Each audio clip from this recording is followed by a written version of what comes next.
dark side. Light this bitch up.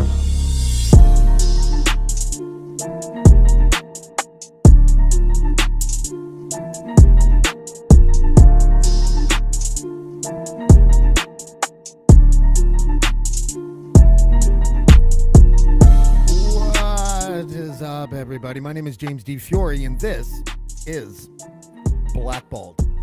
And it's also Casual Friday. This is going to be a special Casual Friday. Do you guys remember last week? I'm like, I'm going to revamp Casual Friday. I don't know what's going on with it, but there's less viewers, blah, blah, blah, blah. So I came up with something, and what I mean by that is that I used my newfound sobriety to get giddy for no reason at all, made a bunch of shit up, and I'll see if it's going to stick tonight. But we have a great lineup of guests. It's actually Douglas's 50th birthday. He's a half centurion now, and we don't know if he's coming or not because he's got guests at his house, and because Douglas is the ultra-friendly person, it might not be something that he wants to do tonight because he doesn't want to disturb his guests who were there for his birthday. But we have something just as good because my pal, Spenny, has decided to join us tonight. Spenny, what's up, buddy? Hey, how are you? I'm doing well. How are you, sir? Good, but you're blurry again. Oh, I don't know what to tell Okay. you. Most people watch, or sorry, most people listen. Okay. So it almost doesn't matter to me. And I've learned something about Restream and podcasting software in general. It might be blurry to you inside the software, but it could be fine to the people out there. So Okay. how are you, man? I'm pretty good, man. No complaints. It's been I should say, my wife, one of her best friends, at the age of 56, dropped dead about a week ago, and it's shocking to me, but more so for her. Yeah. It's I mean, I always, my automatic is I'm fine, but the truth is, it's been difficult for my wife, and when it's difficult for her, it's difficult for everybody. Yeah, unexpected deaths hit you in spurts. You all of a sudden you're like, oh, it's been X amount of time, and like I missed that voice, or I missed that presence, or like just the company of a certain person. Like it is weird. When my dad died, we weren't even close. I realized actually death made me realize I have all these neural pathways that are associated with death. So my dad died in 2014. And I was always, I felt like I never made him proud. And I realized that anytime I had some sort of small success or good news or something like that, sometimes I'd even pick up the phone to call him. And then I was like, oh, fuck, he's dead. Yeah. And the same thing, a friend of mine, producer named S. Love, Sheldon Moore, rest in peace, Sheldon, died last year. And I realized, and he was a really, really good hip hop producer and engineer. And I realized that whenever I recorded something new, I reflexively thought to myself, should I send this to Sheldon? And I was like, so I often forget. I don't know if that happens to you or not. Well, for me, I don't have that many friends, but for my wife, this was her one friend that she could, go out with, because I don't go out at all, really. And I can tell by the room you're in. She's raunchy and funny, and she honestly, we were always worried about her health. She just was very unhealthy the way she lived, and my wife tried to help her, and but you still, she always thought, making it to 70 would be difficult for her. So for her to pass at 56, it was just shocking. You're 60. Yes. And that shocks me. Yes. Well, my ball sack looks about 60, but other than that, I'm well. I don't know. It's the like boot. 60 centimeters. Is that what you mean? No, 60 years old. Born in 1963, the last year of the baby boom. Though some people argue about that, but I think it's pretty. So I'm technically a boomer, but I argue that you can call me a boomer all you like, but I lived outside of the baby boom. My whole adult, childhood was. If you're the last year of that generation, I don't know how you can. Yeah, like when I see a 42-year-old millennial, I'm like, fuck you. Right. Because that's the late end of them. So does that mean that like movie? So you kind of experienced Dazed and Confused, that movie. That was kind of like your late teens kind of thing. Yeah, but funny, the music that I got into wasn't really what was happening with my friends, right? Because I got into blues and old 60s music, but I love the 70s a lot. I do have wistful feelings about the 1970s, pre-herpes, pre-AIDS. That is wistful. Yeah, and the music was just amazing. I love the 70s music a lot. I saw the Rolling Stones, their first tour with Ron Wood at Maple Leaf Gardens in 1975. Oh wow! As a 12-year-old, as a 13. 13. Wow. Who'd you go with? My friend Peter Sussman, I think, and maybe my cousin Jonathan, who used to drag me around to wrestling shows too, which is why I'm so into, or was into wrestling. I still am, but I'm just not current on the new product. You were kind of born at the perfect time in a lot of ways for that kind of entertainment. Like there were like live music, and Toronto's always actually been a hub of like really good live music. And that's Absolutely. everything from like especially blues. And a lot of people are surprised, especially hip hop. When hip hop was like in its infancy, there was a direct pipeline to the Bronx and Well, Brooklyn. my cousin, James Jonathan Gross, who you may or may not know him, he was a VJ years and years and years ago, and then he became a sports writer and then an entertainment writer for the Toronto Sun. And he also promoted stuff. So he was into African Bambaataa. Like Canadians had no idea what was going on. Yeah. And I used to occasionally sometimes work for him. And so I picked up Run DMC at the airport and drove them to the hotel by Maple Leaf Gardens. I wasn't really into it. I didn't really understand what I was doing. I was just the driver. I can't believe I'm just finding this out, but go ahead. Yeah.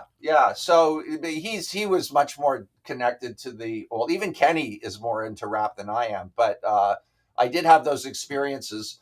And if memory serves, there was a gun at the concert and it was closed down before they even got to the stage. But they came to Toronto, and I can't remember the theater. It was like an old movie theater that no one knew who they were. Was it the concert hall? No, it wasn't the concert hall. It was a bizarre venue. It was like a movie theater that they had, not the New Yorker either. Do you remember the New Yorker? This is older. I saw the Ramones at the New Yorker. That was right on Yonge Street. It was now it's a theater that shows plays. Like the Blue Man Group was there, but it used to be called the New Yorker. Right near House of Lords, right? Yes. Yeah, I know where that. I grew up. That's where I grew up. Basically, was that part of town. Oh wow, dude! I can't believe like Run DMC is like one of the greatest hip hop groups ever. Like they were like true pioneers, and they probably love the fact that you didn't give a fuck. I had no idea who they were really, but I saw Bob Marley. I saw Bob Marley at Maple Leaf Gardens, 7th row floor. I'll never forget that. I wasn't even a fan. My friend went with my friend, and we felt like we were the only white people in the entire place. But I felt the vibe of his sort of spiritual music, and it was pretty incredible. Yeah, no, I would have died to see Bob Marley. I had tickets to go to Nirvana at Lee's Palace. And when I got there, they wouldn't let me in because I was. My uncle owned Lee's Palace. He was a part owner when it was a restaurant. Before it was my band played at Lee's Palace twice. I played there as a solo act once. That was a great venue. I used to go to the upstairs thing a lot because they had like house music, and I was really into ecstasy, so I used to go up there all the time. Oh yes. Yeah. No, that's dope. What year was it? See, I don't know. I got through this with Dean too. I have it's called a chronological disorder where I remember things, I just don't know when they happened. So I usually just say I was 13 or 12. I was actually 13 at the Stones concert, but I have no sense of time whatsoever. Never have. How annoying. Like for you. No, I like it. That's my wife remembers everything. So whether it's good or bad, I kind of float through life without that kind of grounding to time.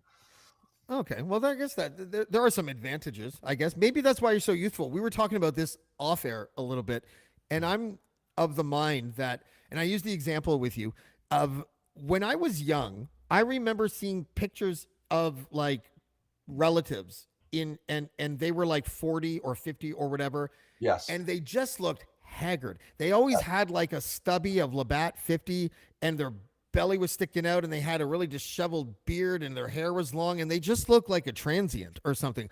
I look at you and I'm like, I don't know, 48, something like that. Like, do you? But it's not just you. Sorry to burst your bubble, but Yeah, it's it's okay. yeah. But and I see that a lot, and I'm wondering if I am having a Mandela effect type vibe towards all old people, or if there is actually a more youthful 50-year-old now than there was in 1975. I think it's a bit of I think basically and this for women for sure, there's an aesthetic industry now that didn't really exist before. So my hair, if I didn't dye it, would be pure white, like Johnny Winter white. So Yeah. I've been dyeing my hair for 25 years basically. I'm starting to get gray like little gray hairs coming out of my eyebrows. And I eat pretty well because I drink a lot and I used to party a lot. Uh, but I think it's genetics too. That's a huge part of it. Yeah, I don't know. All I know is I guess there's always exceptions to the rules, but it just seems to me. Sorry, I'm just And again. back then, those Oh, people you're describing, they dressed like old people, where you and I don't. Clearly, we're still, t-shirts and yeah, like hoodies I'm and whatever. 46, but like I told I have there's a coworker. She's like a younger woman. She's like 22 or something like that, and I work with her at the library, like once every 2 weeks or something, and we were laughing at me because I'm really against online dating, but for some reason I started a Tinder account Okay, and I haven't swiped right yet. And the but that's reason not dating. That's sex. oh I I always thought. know. Yeah, Oh I know. I fucking think it's ridiculous. But I only did it because I wanted to tell the joke, which is I haven't swiped right yet. And she's like, "Why not?" I'm like, "Because they're into online dating." Like right. you know what I mean? Like so I'm literally just there to reject people. Right? Like and I could be rejecting my soulmate, but I'm determined not to online date. I feel like I can bring back talking to people in person. Like I can pioneer that again, I think. Yeah. Good luck. Good Is that fucking because luck. you don't like talking to people? Like you don't like if you were single right now, would it just be a nightmare? I can't even imagine. I'm so antisocial, James. But the when chat rooms, I was living in LA, and this thing called the chat room was on the AOL, right? And that was I wasn't a techie. I'm still really not. And I used to go into these rooms and try to pick up women typing, being Yeah. funny. Yeah. I thought that was challenging and interesting at the time. I didn't deal with online dating at all, but I did join a sort of kinky website for freaks and all that stuff. That Yeah, was I've fun. also traversed FetLife a little bit. Yeah, that Yeah. might have been the one I did that life, but I'm not sure. But that's back in the day. I honestly, I that part of my life is pretty much over, and I can't be. I couldn't be happier about that, to be honest. I focus now on the things I really love and care about: my family, my music, my politics, my comedy, and I'm a much happier person. Yeah, that's the dream. I couldn't secure that dream. It helps when you don't end up getting with and having children with a complete lunatic. Like that that really kind of dampens the family part.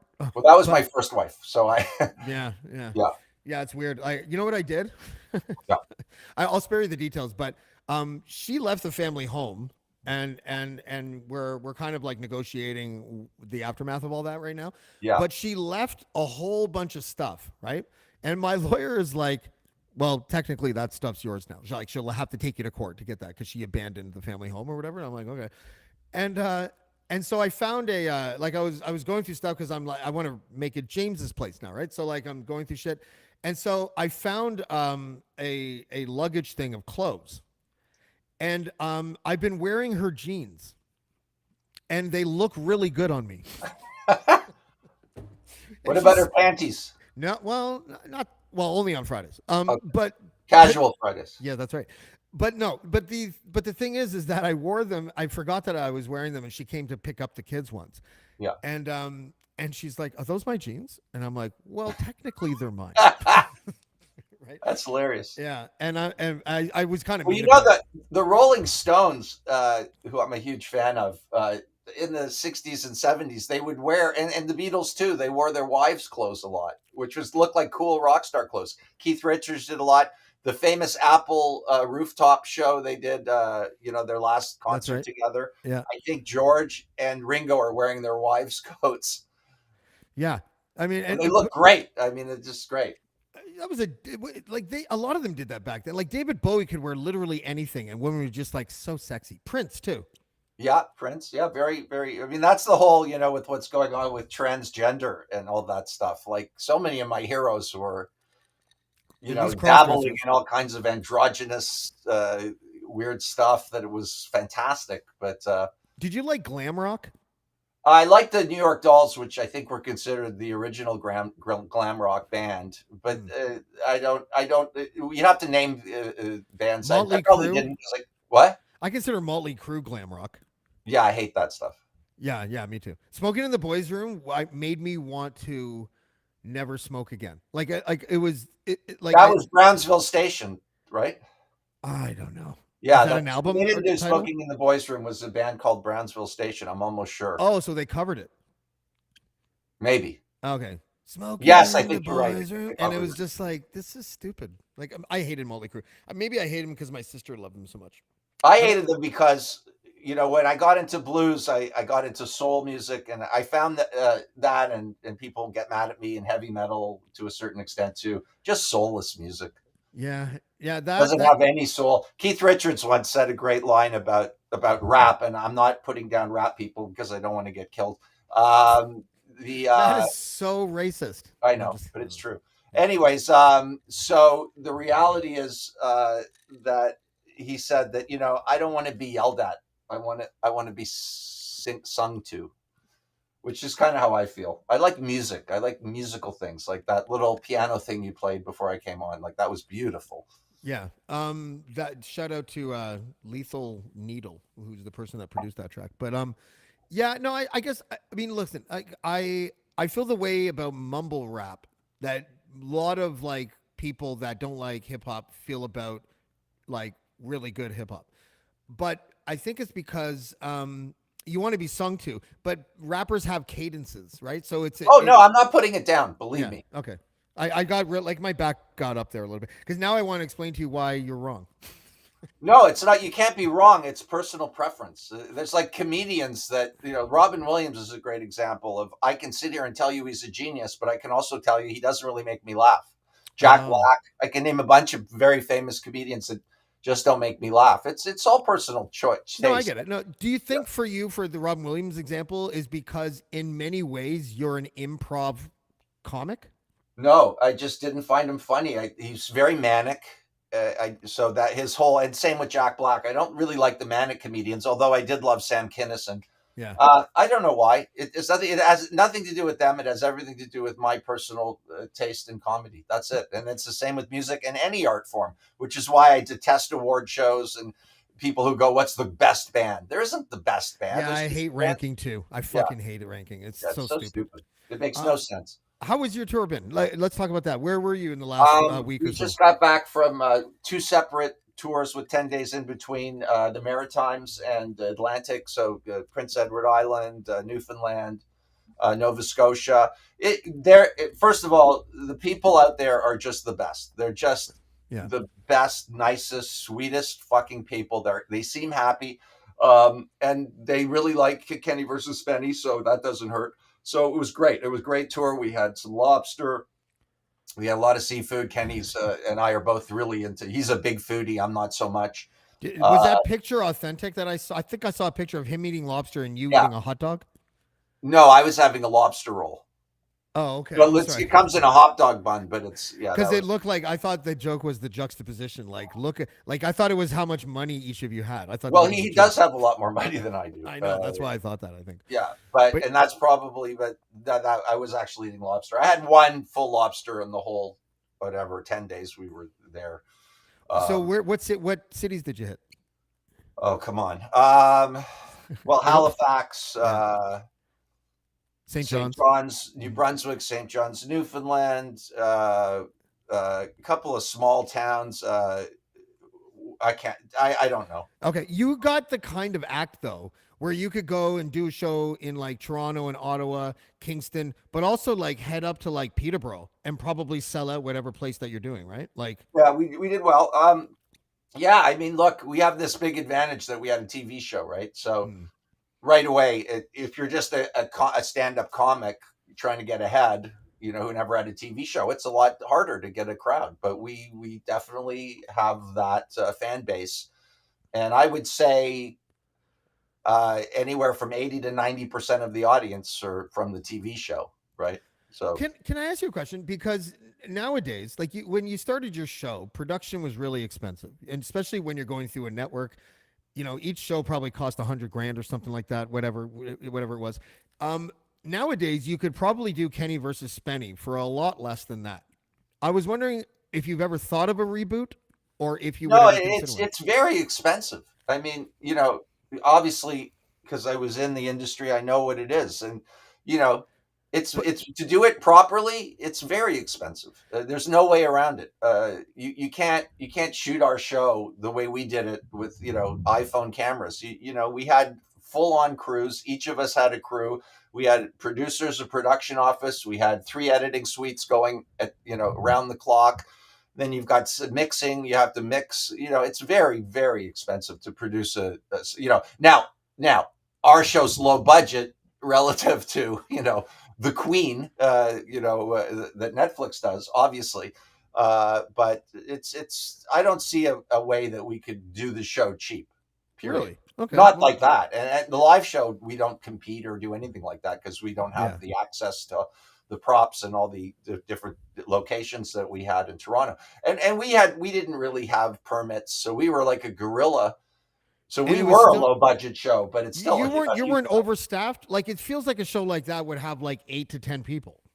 no, no, because you mean it depends what you mean. I Like mean, like camera we people. each had what we called a unit coordinator, which was sort of like a production assistant. Mhm. So everything's times 2, a sound person and a camera person. Right. But you got to have someone in an office that's calling up and we're giving them lists of things we need. You got to have people to facilitate that. You have to have a person that deals with the network. You You have to have a dealer that sells LSD. yes, true. Q, his name was. Can we? I want to do a reenactment of that because it's the only drugs that I would touch. Hopefully for the rest of my life, but Yeah. is psychedelics. And I want to bring it back. I still want to do. When I was doing the Dean Blundell show, we had planned and we were going to do it where we all trip out on shrooms and just do a 3-hour podcast where we're all tripping out. And I think it would be dope. I mean, it's like I think people want to see that content. Sure. But when you did it, you didn't know you were doing it, Well, I finally did because I'd done enough of the stuff to know. But when it was first coming on me, I had no idea. No one told me. that must have been crazy. It was Like, insane. It was. And the one story I always remember was finally they've told me what happened. And I've got an octopus on my head. I'm doing the waves of peaking and coming down. And then all of a sudden it's okay, lunch. And they all left. And I was home in the house alone with an octopus on my head. And it was cold. That's one of the things TV can't really show you, how cold that thing was on me and Yeah. how it stunk. And then, when you're left to your own devices on psychedelics, I'm sure, your brain can go to weird places. do you want to hear a funny story? Sure. I the last time I did acid, X number of years ago, many years ago, I think just when I first moved into this house or something like that, and my family went away for the weekend, and I had this shit mailed to me, and it was like 3 hits in blotter paper. They were still perforated together, and I did 1.5 of them, and then the person that sent it to me, like literally 10 minutes after I swallowed it, I put it under my tongue for like 20 minutes and then swallowed it. She's like, oh, did you get it? I'm like, yeah. She's like, oh, just make sure you only do half. It's fucking really potent, right? And I'm like, holy shit. So she was right too. Like I was like flicking my table and hallucinating sparks rolling, Yeah. right? Yeah. And I was just like, and then I got like for what I thought was 2 hours, but was really 5 minutes. I just spaced out and started to think, what is my brain producing right now in order for me to see that hallucination? The force of my finger. You're analyzing. Yeah. Yeah, totally. And I thought it was for 2 hours, but it was for 5 minutes. And then my buddy from high school, who I haven't talked to in like forever, Facebook messages me a picture of his daughter, and she looks all weird because I'm on acid. So I hunted down his number. This guy I haven't spoken to in like a decade. I'm like, I'm like, Dave? He's like, yeah. And I'm like, it's James DeFiore. He's like, hey man, how's it going? And I'm like, listen, is your daughter okay? And he's like, yeah, she's right in front of me. Why? And I'm like, why did you send me that picture of her? And he's like, I didn't send you a picture of her. Oh wow. But he did. He looked at his phone and he was just like, I have no idea how that happened. And I'm like, I thought it was a ransom photo. I thought they were just Right, contacting right. people on your friends list and saying, give us money or this girl dies. And I'm just like, and he's like, are you okay? And I'm like, I should tell you, I did highly potent acid about an hour and a half ago. And he's like, same old DeFury.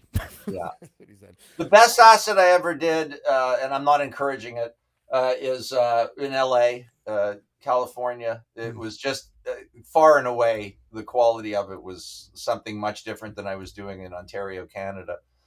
But I remember once I did 2 or 3 hits of what we called back then, you probably remember, purple microdot Oh, yeah. double barrel. Double barrel. There was also California Sunshine double barrel that was Yeah. really popular back Yeah. then. Yeah. And I ended up going to see at the old O'Keefe Center, which it was then the Hummingbird, and now I don't know what it's called. Beatlemania, which was a group of lookalikes who could play like the music note for note. But that particular show had multiple screens of various transparencies, and I was okay, but I started to peak during the psychedelic portion, which was after the first act, and it was all psychedelics, and oh my god, Yeah. it was insane, dude. I love those experiences. I've never had a bad trip ever. I have. Oh, I Really? have. Mushrooms. Yeah, you told and me about that. Yeah. Yeah, I have had bad experiences on mushrooms, but it always had to do with digestion. It never had to do with how high I was, ever. No, well, with the mushroom trip where I got, it was in Perry Sound, on an island off of Perry Sound. Of course it And was. I had literally one of the best nights of my life in terms of laughing, and we were on a dock drinking beer and just eating mushrooms after mushrooms. And I went to bed, everything was fine. And when I woke up for the first time in my entire life, the bed was soaking wet from sweat, not pee. And I was poisoned. I poisoned myself. And in order to even go see, and then I was laying there in bed going, do I have to wake people up and go to a hospital, which would have required a boat taking me to a hospital because it was a landlocked, not an island, a landlocked piece of land. Yeah, you're like swimming. That's how that one kid died in the C&E. Remember, like the concert, No. Toby, I think his name was. He No. drowned because he was on acid and he walked into the lake and no one ever saw him again. No, I just sweat because your body's trying to get it. Mushrooms are poison, right? They really So are. is alcohol. So Yeah, probably. Yeah. yeah. I would like to give a big welcome to a Casual Friday regular. Her name from the Naked News, Emmalene. How's it going, Emma? Hi, how's it going? Good. There you go. Oh, look at you. I made a shirt today. So you're hiring the mentally handicapped. That's great. No. Hey, listen, you haven't been referred to that in like 20 years. That was about your T-shirt. I think it's beautiful. Look at that, Spenny. You have Well, I watched you when I was a kid, so this is what you're getting. All this right. is how I know you. I do appreciate it. I just thought you sound like it. Yeah. Why is that so? Why is that created silence? Why is that? Are you bad at taking compliments, Spenny? Yeah. Why? I don't know. I guess I'll just take it off. No. I mean, I don't think you really understand what's going on in the Kenny versus Spenny audience. How much abuse I get, Well, we wanted to just turn the tables here because we have no Kennys allowed. This is for a beautiful bum, Oh right? wow! Yeah. Hello. Yeah, well, that's what I'm saying. So we were trying to bet. I feel like I've totally failed this bit, but this was supposed to make you laugh, make you feel good because we were. No, it does. No, it does. We're Spenny it's Network. what I'm used to. We're Spenny Network at Crier Meter. We're not a Kenny Network. Well, yeah, you should be. Look, the funny thing about Kenny, because he really is my best friend ultimately. Yeah. Through all of it, he's got this thing that I don't have called charm or something, and you may not see it on the TV show, but when we do meet and greets, I mean, he's like his dad. He's like this old Jewish guy who knows what to say, and couple will walk up and he'll say, "Oh, you brought your father to make the girl," like all those old school things. Yeah. And it's that amazing. Suit. One of those love that suit kind of guys. Yeah. And for me, the meet and greets are horrific You know, Yeah. I just want to go back to the hotel, after the show. But the money's in the meet and greets, right? That's where the ticket sales go up. But so I've had to endure, and I don't complain about it because I did the show willingly. It's nobody forced me to do it, and I got paid very well. But I do get a lot of abuse. Like, for example, we go to Halifax, get out of the car after the airport, go into the hotel to check in, and somebody screams out, "Spenny, you're gay!" Right? It's like, Oh, whatever. I mean, to me, it's like, and so what if I was, right? yeah. But that's the Kenny fan. So I love the Spenny fans. They're few and far between, but I do appreciate it. Thank you. Yeah. I'm sorry, I'm Emma. definitely a Spenny fan. My moral compass, every time I watch, I used to watch with she was a buddy of mine in high school.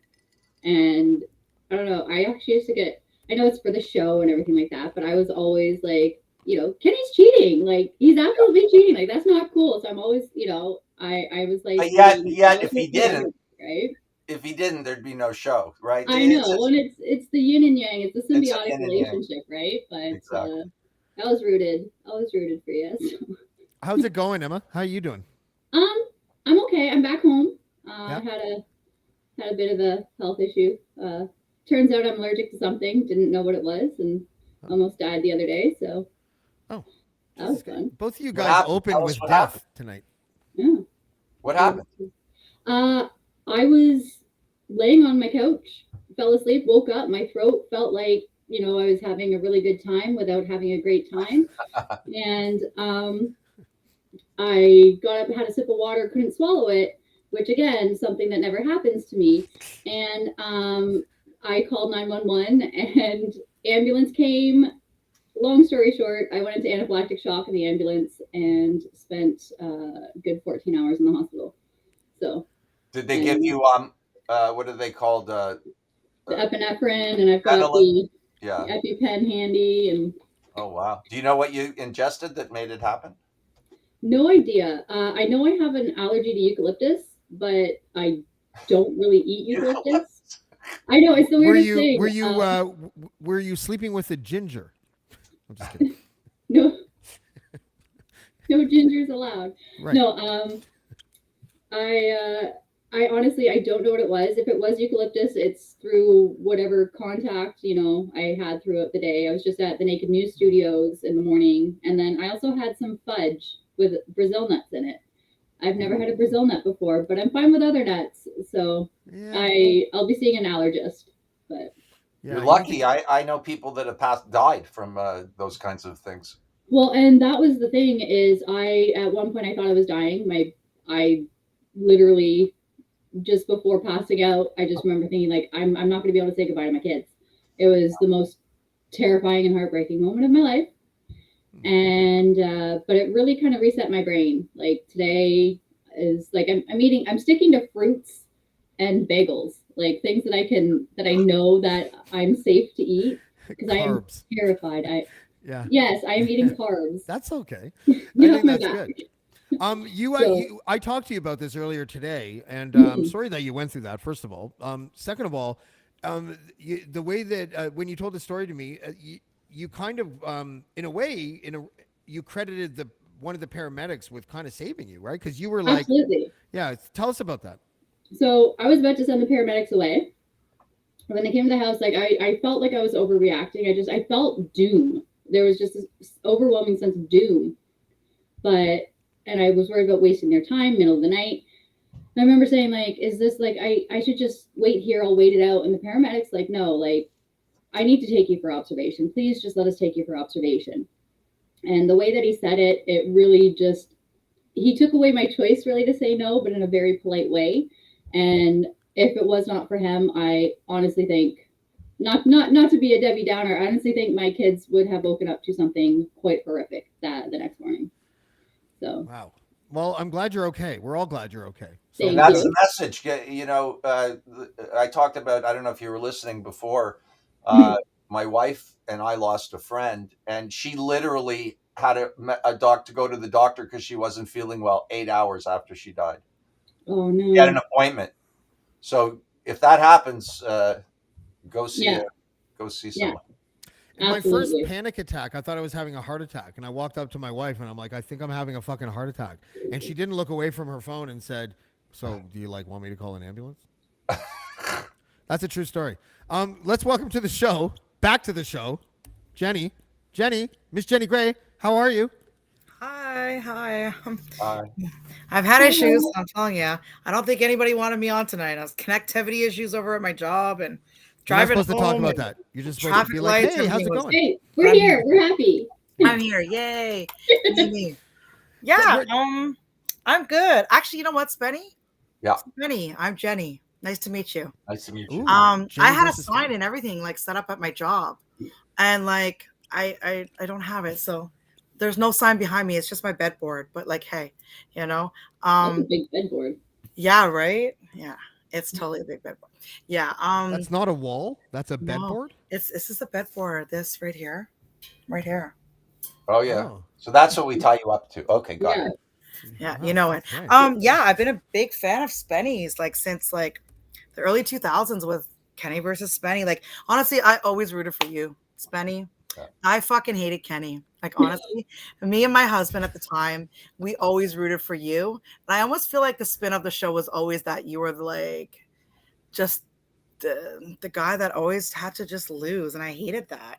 Well, it depends. If you if you call someone who sometimes he outsmarted me, but if he totally cheated, which he did a lot, Always. I don't think I really lost. But of course, Yeah. people think that. Mhm. Yeah, no, I get that piece. And like I just feel like, yeah, I just wanted you to be redeemed every show. And like he would just be such a fucking he just it wasn't Well, you good should for see you. our live show. It's even. I'd like to actually go. I'd like to actually go. I So, should Spenny, is that the wrestling influence where you would just allowed him to cheat and then still win?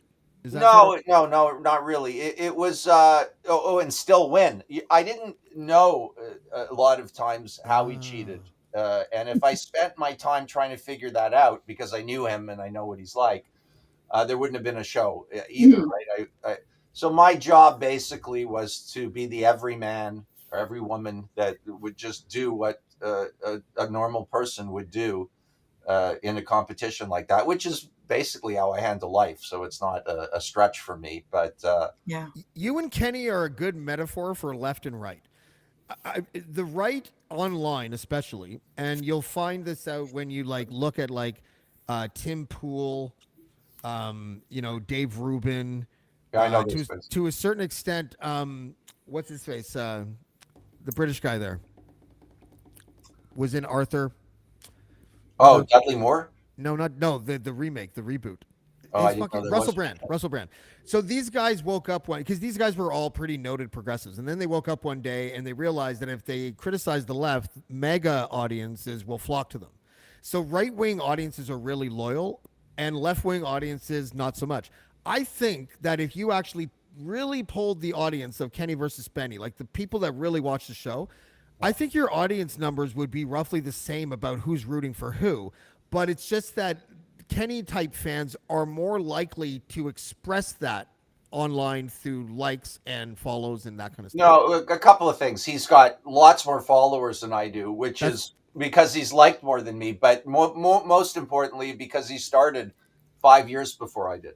Mhm. Kenny's all into tech and all that stuff. So, I didn't even have a Facebook account or a MySpace or any of that shit for years till I absolutely had to when we were on CBC. And people told me, you got to do this finally. And then I did it. By that time, he'd already had hundreds of followers. Plus, let's be honest, I talked about this on the podcast earlier today, which is, the bad guy, the naughty fellow is a lot more appealing than the person who, and I get that. That's fine. But but I never met one, I guess is what I'm saying. Whenever I watch Kenny versus Spenny, You never met a Kenny fan? Everyone I knew was rooting for you, and I knew a lot of people that watched that show. There were people that like thought maybe that Kenny was funnier or whatever, but we were always like, fuck, like he's fucking over Spenny again. Like it made him, most of the people that I know, upset, right? Like It made the network upset. They couldn't believe it. They go, come on, can't Spenny win once in a while? I was like, whatever, the whole thing was so ridiculous. It was a comedy show, right? And it's all good. I'm perfectly fine with whatever it is. in fact, my a big part of the live act is my hostility towards the fans, which gives me something to work for comedically, work with. Totally. Oh my You God, know? you get to so you're really just being yourself in a lot of ways. I mean, I don't mean that as a joke. I mean, like, No, it's unfortunately that's all I can do. I'm not that talented. I'm just super honest. You know, that's how I get through. But You know, and by the way, it's not that they like Kenny. It's like his jokes are so immature and puerile, and I come from, like, Richard Pryor, George Carlin, where there's some depth to the comedy, some social commentary. And I find our audience, this isn't an audience that goes to comedy clubs. These are Kenny versus Spenny fans. So I used to do a bit where I'd say, who's the biggest Kenny fan in the room? A bunch of people put up their hand. I try to find the dumbest looking one, and I bring them on stage and I ask them, name 3 of the Axis powers in World War II. 80% of the time they have no idea, and I win that. What's an Axis power? Yeah, they don't even know what I'm talking about. And it's a bit of a slightly difficult question. It's not what they're expecting. But sometimes I get burned, early Germany, and it's like, oh shit. And then I'm nice to them. I said, you know what? Good. You know your history. Thank you. Mm-hmm. Well, there's 4 really no filter people on tonight. That's an interesting combo. I met Jenny on Kenny Robinson, right, Spenny? Yes. I met Jenny on Kenny Robinson's Facebook thread, where he posted this thing where he was like, it was some chick who tweeted, yeah, I took a guy out tonight, paid for dinner, fucked him, and sent him home in an Uber. We'll see how he likes it. And it was obviously every guy was like, wow, that sounds pretty good, actually, right? What's her phone number? Yeah. Not bad. That's how I do my nights. And so Jenny and I met in a Kenny Robinson Facebook thread where she there was an exchange between her and Kenny, and she was like, well, he would have to eat me or something like that. And I put in a gift that was like, I could eat a peach for hours. And she's like, what's your number? And I said 7.5. And that's why she's on the show. Okay. Right. And, anyways, Jenny versus Spenny would be a good podcast to do at least a one-off, because right. I don't know.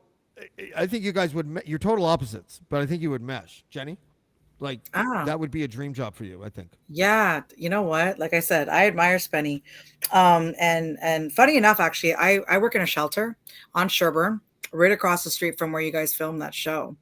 And so many times I come into work and I look at that house and I think to myself, that's where all the magic happened. And when James told me that I was going to be on this podcast with Spencer Rice, I was like, holy fuck. It's like my dream come true. Like, this is crazy. Got to dream bigger, Jenny. What's that? Dream bigger. I know, right? I know. No, I appreciate that. Look, a lot of crazy shit went on in that house. The series was nuts. And at the end of the day, it was fucking funny. And and we're still milking it for cash. And, the neighborhood is golden. Like, I love the neighborhood. It's just such a great neighborhood with characters out of movies. It's just such an amazing, as you were in the neighborhood, so it's a little bit on the rough side. Clearly that's what you like, but yes.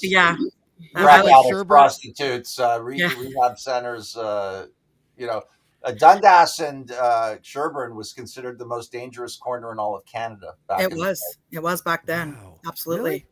Yeah. All in the back alley where we work. You've got what's it called? Moss Park. Moss Park is right there. You've got a lot of halfway houses and whatnot. You've got a lot of prostitution moved from Jarvis years ago over to around there.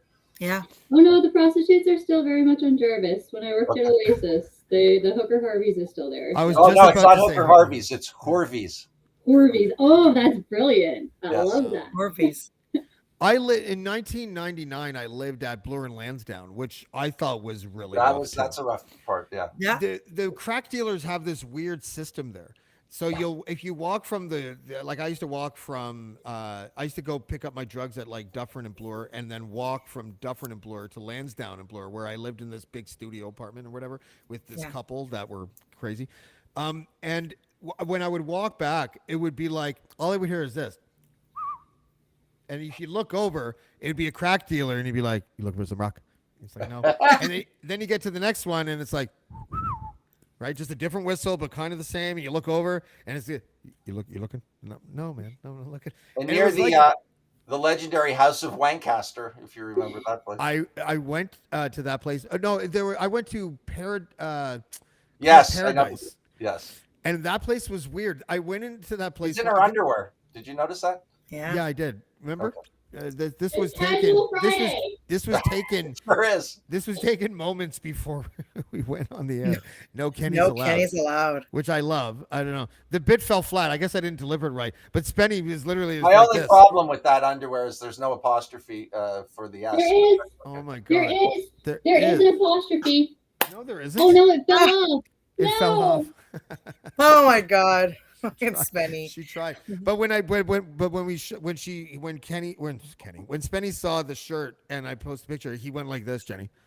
That was very nice for you to do that, and it was just like, oh, James tried to do a bit for once, my very first bit on Casual Friday, and Spenny was like, I will not give you this bit. I want to do this bit with Dean where I quit Twitter and all social media, and then a week later I come on Dean's show or your show. I'm only saying this because it'll never happen. Hello. Fix the apostrophe for you. Oh, the apostrophe's there. Thank you. Thank you. Thank you. Thank you And for showing I us. come on your a week bumps. later and I'm like Mr. Drum Circle, Mr. Happy, Mr. 1 week off of social media and I'm a new guy completely. Yeah.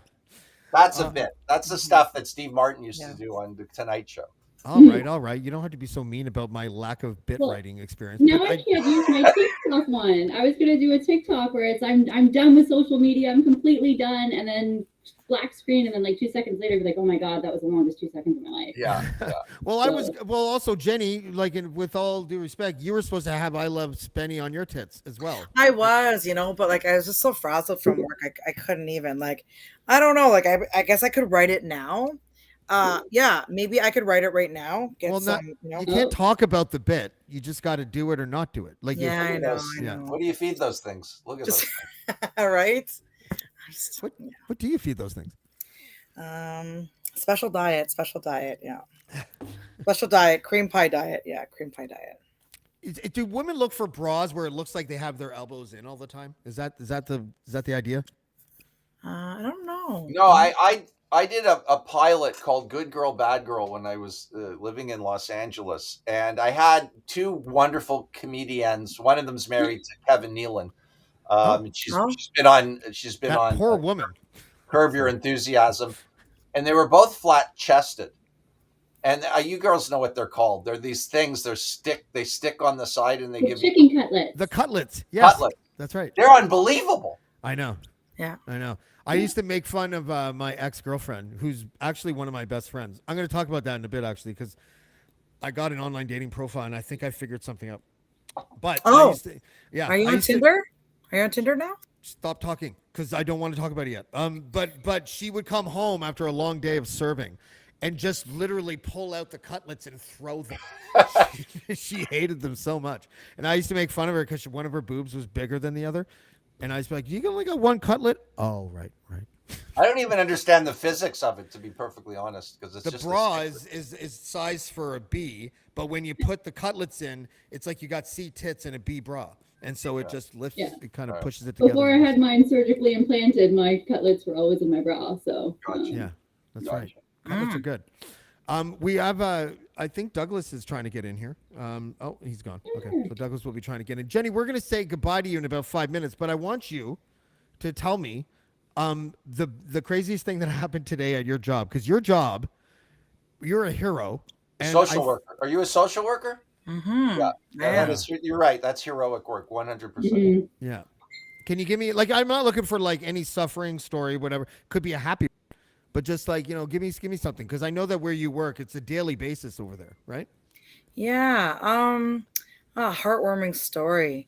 I think, you know what, today was a pretty light day. You never know what you're walking into, to be quite honest. But the work is quite rewarding. At the end of the day, the work that I do is difficult, but I want to say maybe today it was kind of people were coming to me and just thanking me for just being awesome, and that sometimes is all you Right. need, especially when you've had a really shitty week, which this week was pretty hard. I've been doing a lot of home visits and lots of stuff going on with families that I've been dealing with. But, you know, people coming in and just saying, hey, you make a difference in my life. You know, your positivity, your smile, your realness, it makes a difference. So, you know what? For me, that's why I do the work. That's why I like, you know, connecting to people and just making a difference.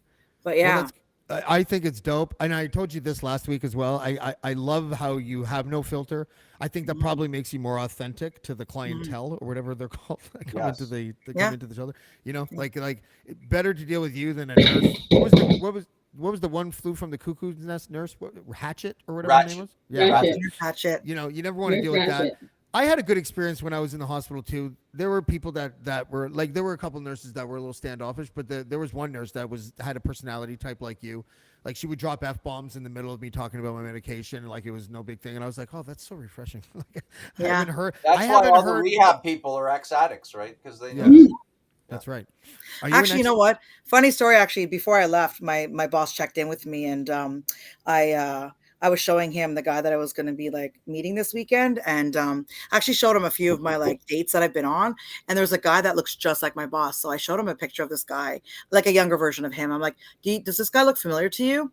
And he's like, yeah, kind of. And I'm like, who do you think he looks like?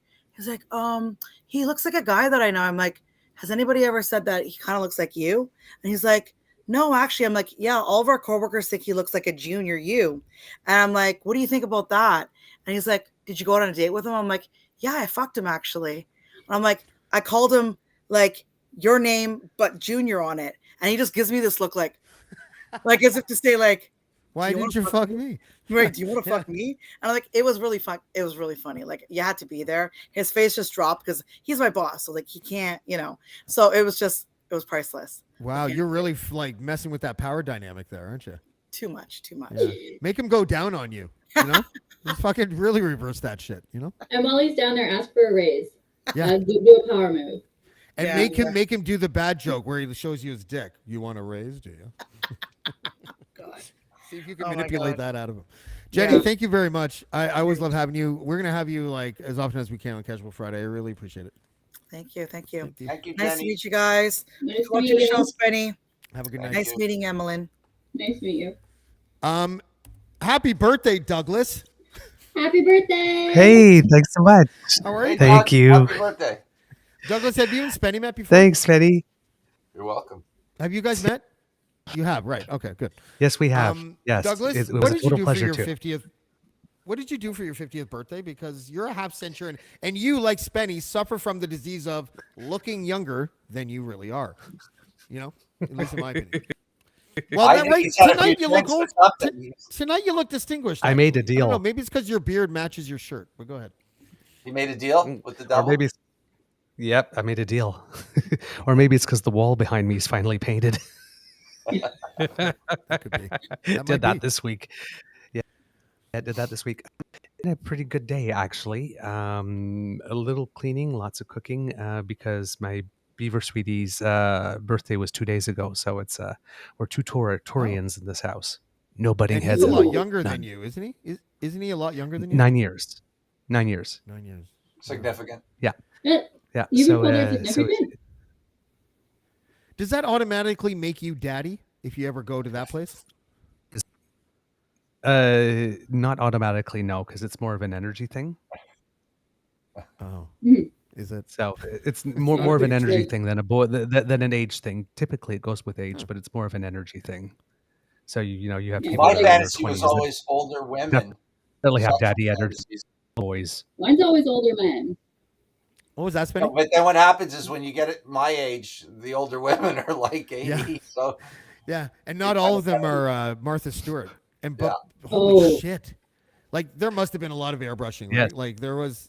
oh yeah. Likely, but You know what that I is a posted, great and cover. nobody even liked I don't it? know. Mhm. I posted her pictures, and with the quote, "Shout out to Snoop Dogg," Yeah. because we know you did, right, or something like that. And everyone's just like, boo. Like, no one even, I don't know if the algorithm fucked me or not, but I was like, this is fucking gold. I thought Snoop Dogg himself would be like, shut up, y'all, or whatever. You know? Like, I was really My playing best it. stuff always is the least circulated. Right? Mhm. Like My that favorite time I tweets. posted, who gave that picture to me? I can't remember who it was, but it was like, it was 5 eclairs and, or chocolate penises. And one of them was white chocolate. And I posted the Jackson 5. That was great. Yes, That but was even when you retweeted it, no one even fucking said it. It was that just was like, a meh. great tweet. That was Ugh. funny. I got really mad. You know, like I, Oh, I, I wow. social media doesn't do for me. At least Twitter doesn't do for me what it's supposed to do. You know, See- like my best. Spenny, you're totally right. The best material gets completely ignored. It's like we're It too does. smart. It's like we're too smart for Twitter or something. I don't It does. I think like if half my followers knew how intelligent my comedic likes are, nobody would ever laugh at my jokes. Not that they're not funny, Yeah. but like I grew up Monty Python, Father Ted, like, you know, some pretty the highest of lowbrow is what I Right. call it.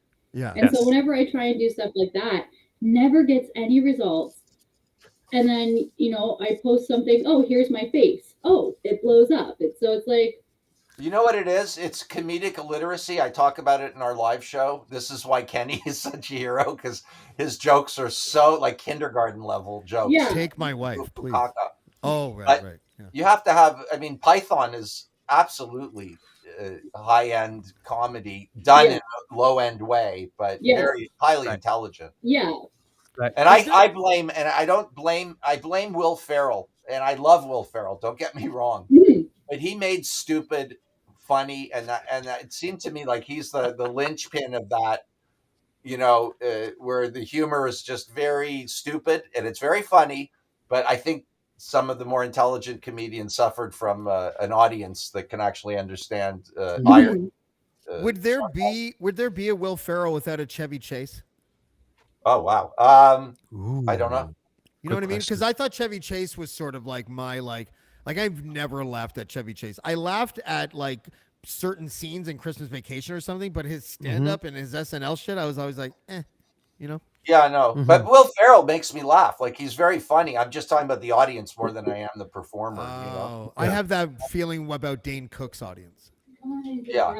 Yeah. Wow. Yep. Comedians don't like him for some reason? Yeah. Yeah, I don't know. I don't know him well enough to comment, but Okay. But do you like his stuff? Nope. Fuck off. I don't know. I don't know it that well. That's what I'm saying. Oh, okay. Holy shit. What is Sorry. she fucking going on about? Raccoon tried to get my house. Oh. Whoa. I had my back door open. Oh my. You Hi. sure it wasn't my Jason Kenny? Sorry. I don't even know what that means. No idea what that means. I really don't. It But worked. you know though. what? There's a dumbing down. Let's be honest. I don't mind because everybody thinks I'm a self-righteous prick anyways. There is a dumbing down of people. This explains politics. It explains, you know. I think Family Guy is like one of the things that dumb down people because that is Yeah. like there are sometimes smart jokes on the Family Guy. Don't get me wrong. Yes. But often it's the really obvious, Yeah. like shocking for the sake of being But shocking. did you kind of ever jokes. see when South Park made fun of them? No. Oh my God! They Oh. had a write they I think as Cartman goes into the writers' room of Family Guy, and it's a bunch of manatees in a tank, and they have balls like balls that the balls come out of the tank, and it'll say pop culture reference. And then the next ball will come out, and it'll be a excremental bodily function, and you know, and that's how they prepare their. It was such a brilliant takedown. Oh, that's hilarious. I saw a similar thing when they were like, this is how Vice picks their articles. And they had dildos that stuck to walls, and they would just go like this. And it would be like drug dealer, and then like this. And it'd be Right. like from Colombia, right? Wrestling. And then, yeah. Yeah. And you know, lesbian. So then the title would be like lesbian drug dealer from Colombia caught with 48 pounds of cocaine, like or whatever it was. Like, Right. yeah, there is that card. It's a cheap formula, I think. Right? South Park is one of the smartest shows Yes. ever. 100%. I don't think people give it enough credit because, I don't know, it looks like a little kid show. Yeah. Right? No, they're brilliant. One thing I know one thing those I've always guys. They liked about are. South Park is that they've always stayed topical, but also ahead of the curve. So like when it was taboo to swear and have children characters swearing on TV. Like that was how it started. And then you start watching for the shock value, and then you realize, like, wow, this is absolutely And they have no sacred cows. They shit on No. everybody. Yeah, which is Smart, beautiful. really smart to do that. I thought, although I never saw it and I was disappointed, I always thought that I was really disappointed that I didn't get to see the Book of Mormon. I always thought that because that to me was one of the most brilliant like ideas. I don't know. That's your scene, Douglas. Like you know, wouldn't you be the happiest? Actually, dude, the South Park guys. Oh my God, we need to get Douglas to make a audition tape to be the world's first Saddam Hussein South Park version impersonator. Because I'm telling you, Douglas, you're sitting on a gold mine, my friend. Can you make that happen, Spenny? No, because they don't like me. Like most people. Come on, James. What are you talking about? That's Buck. So funny. Oh my God, you put the right clothes on, and I'm telling you, like, it's the funniest thing. Come on, Ted. Don't be like that. They don't like me. Man. They like Kenny. Do you But think they they still like don't me, like but you? they don't want to spend time with me because I'm a drunk and I got really rowdy with them when they were in Toronto, really bad. And Oh, that's right. It was at the Drake. You said, right? Yeah. Yeah. Yeah, they're Yeah, you know, and I hanging also out got in a with big Drake? argument with them because they started shitting on Everybody Loves Raymond, which I don't even like the show, but I couldn't believe their arrogance. They're, you know, like we talked about earlier, it's not for everyone, but it's not a shit show. It's a very good show. It's just, you know, I hated it because the wife. I honestly like the reason why my marriage is over is because that show made me feel like I am never ever going to take that shit from anybody. Like Ooh. I always thought that the husband was such a weak, sniveling little fuck. And it made me angry that the wife was just continuously grumpy and mean to him all the time. Like she wouldn't put out. She was fucking like you just challenging. described Yeah, Penny me versus too. Penny, by the way, and I'm the weak sniveling wimp. So I'm amazed that you like me. No, but I hated the show because it reminded me of that. However, if I fucking like if I put on my objective reality hat on, of course it was like a half decent show. Like it wasn't like you can't just be that cynical about things that Right. aren't hilariously fucking crazy funny all the time. No, but did you see the one episode I did see because my friend was a member of the Academy, so or the Emmys or whatever, and so they send out all these DVDs of the shows that were nominated, and it's the only time I really watched Everybody Loves Raymond, and it was the one where the grandmother takes an art class. Have you seen that? I don't remember. And she wheels in her first art, and it's this massive sculpture, and it looks vaguely like a vagina. I do remember that now. That You remember that? yeah, I do. That was really funny episode. And everyone was trying to avoid the fact. Well, But her husband kept looking at it like quizzically, going, "I've seen that somewhere before. I don't know what it is." Yeah, you know, a lot of those old, like Douglas. Have you ever done a comedy? Because you're a theater actor. Oh yes, absolutely. I'm in one right now. What's it called? And oh, that's right. Yours is like funny and like Blackballed. Yeah, well, Yeah, it's actually exactly. similar. Yeah, I'm in one called "Over the River Through the Woods" by Joe DiPietro, and it's very much everyone loves Raymond type thing. It's a grandson who has his four grandparents, and they're essentially smothering him, and he just really wants to get away. Right. when do you start that? We're in rehearsals now. I think we open on June 8th. June 8th. Yeah. I'm going to come see it. Really? Yeah, because you know. Okay, then mi casa su casa. Yeah, You get to stay here. I'm in You Ottawa. got to bring Actually, flowers in the dressing room before. I'm the totally show going to or do after. that. That's All right. exact. Why are you spoiling my surprise, Spenny? And you have to be in a bathrobe, Okay, and your makeup's just been taken off. and then Full scene right at some point, like the tie on the bathrobe just sort of has to like fall away at some point, Yes. right? Yeah. Yes. Well, Like, am I my having a jaw's Weinstein? pretty strong. I can just. The Weinstein moment. Is that what you're going to say? That's what I was wondering. Well, I James, did that why don't to you give me a Penny's mother on massage? Penny versus Spenny. I exposed myself to her. I had the bathrobe and I dropped it Wow, you got away with a lot because it was a show. Yeah, right? you did. because nobody knew what we were doing or cared, and that's totally Canadian, and that's the greatest thing about this country. Oh my god. How long do you got, yes. Spenny? Technically, I'm over 5 minutes just because I've got to do something. But I'm enjoying myself. So let's keep going a little. Go ahead, Douglas. You were about to say something. Yeah, no, I'm saying we're opening on the 8th, and it's really interesting because often in a show I'm either the oldest or close to the oldest one, and I'm the second youngest. It's because I've got 4 grandparents, so and all of them are seasoned, really really good actors. So I'm just learning so much. It's really incredible. And in this one, I have to cry, right?